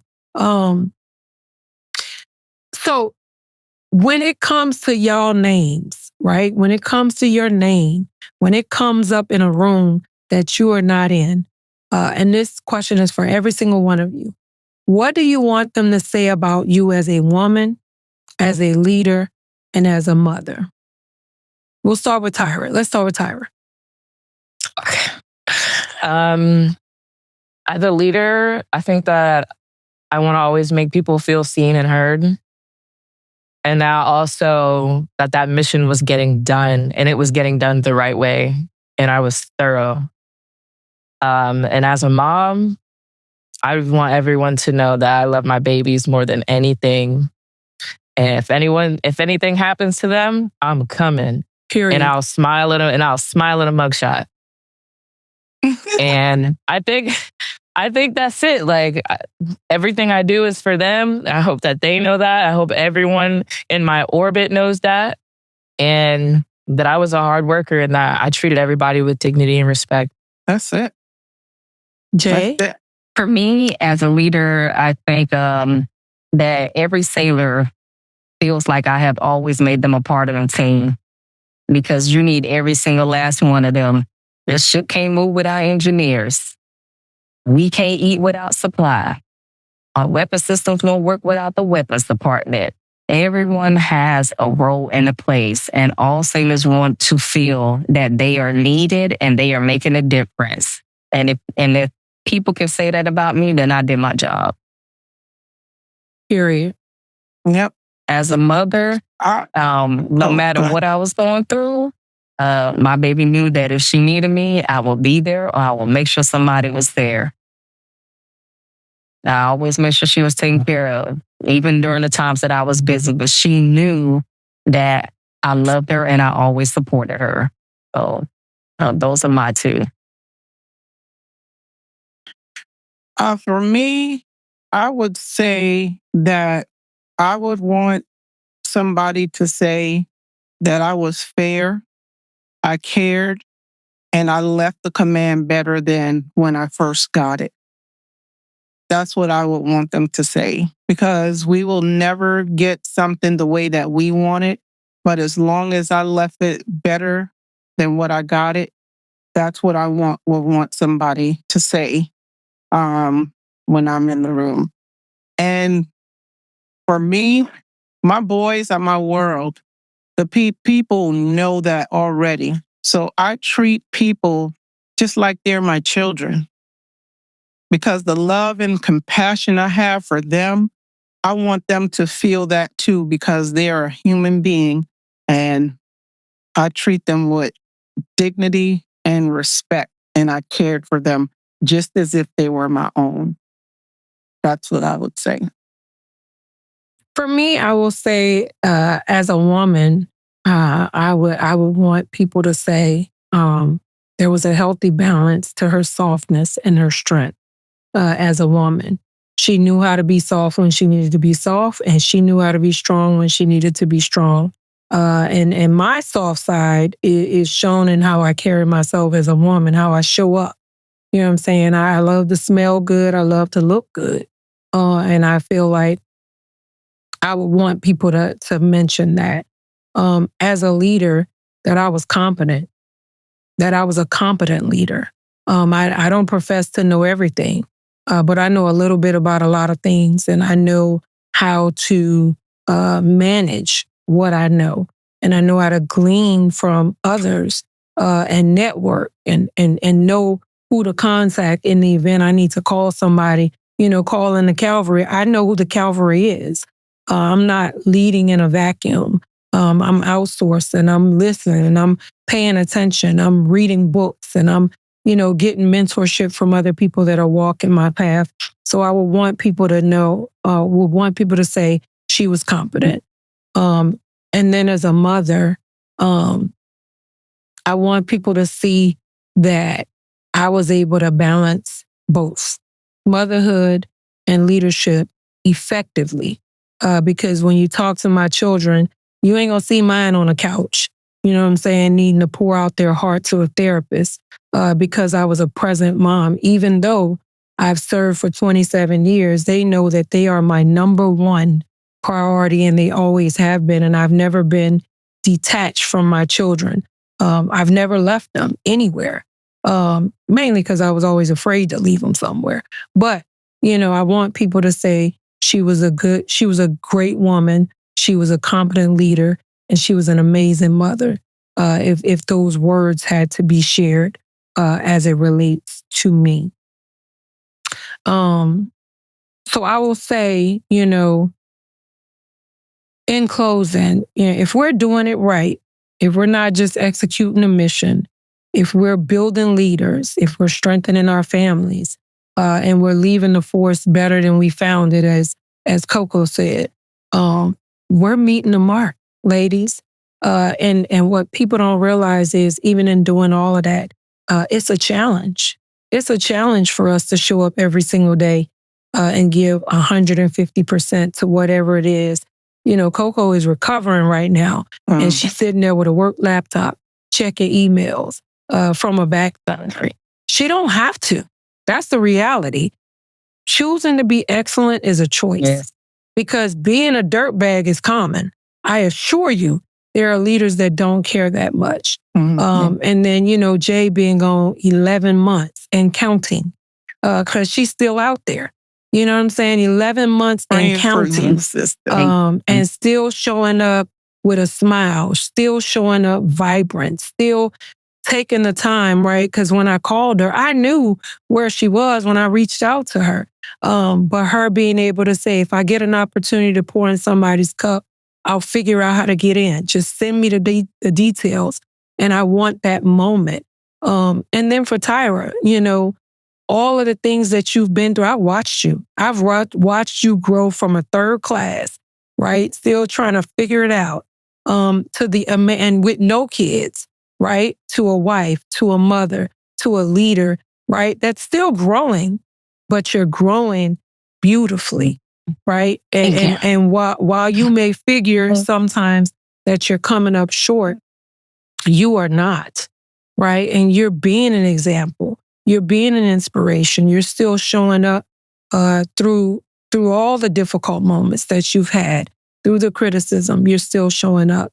And for myself, I'm gonna show up as Kedia. Everywhere I go. I told my CEO when I first checked into the ship, loyalty I'm big on, right? Wherever my name is stamped, that's where I'm at.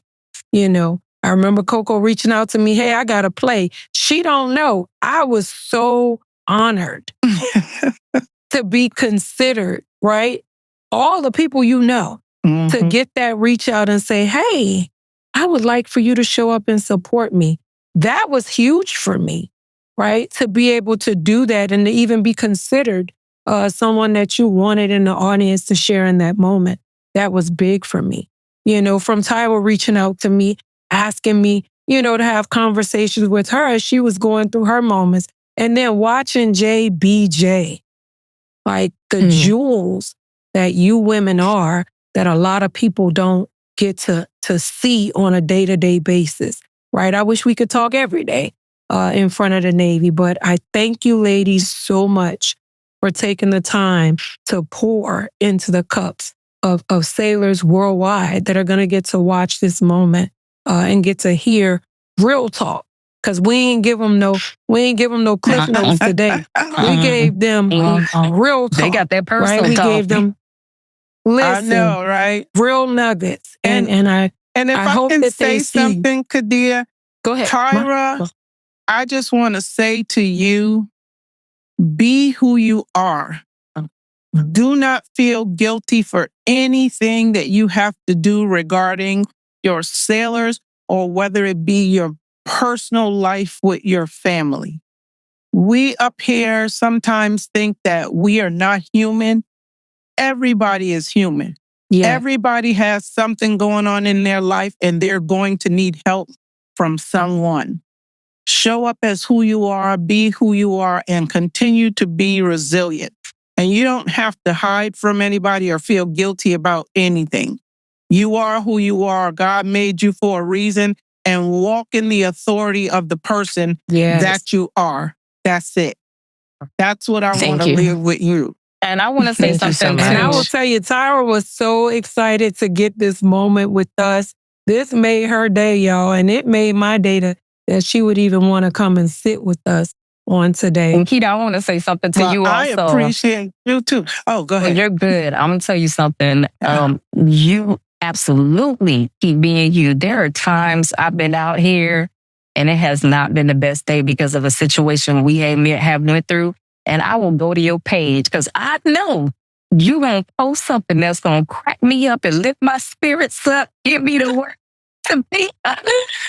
Right.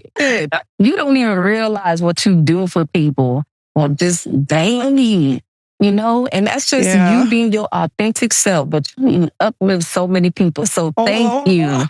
Thank you. Thank you. And thank you too, Kedia, for just considering me to be a part of this. Even though I'm going through what I'm going through, you know, sometimes you said that word today, service. It's nothing on me. My body may be hurting, my body may be recovering, but my energy and my mouth and this mind of mine is still going to go. Hey.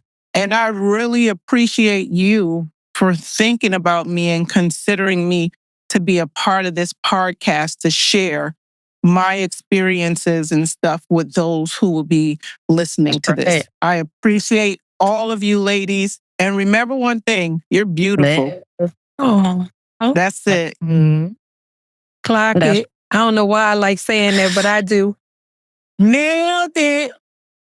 Clock it. Tyra, any Love closing y'all. words, honey, you want to give? No, I just thank you guys so much. And if you see a message or an email from me in the future, I'm definitely going to reach out to y'all. As you I look should. up to y'all.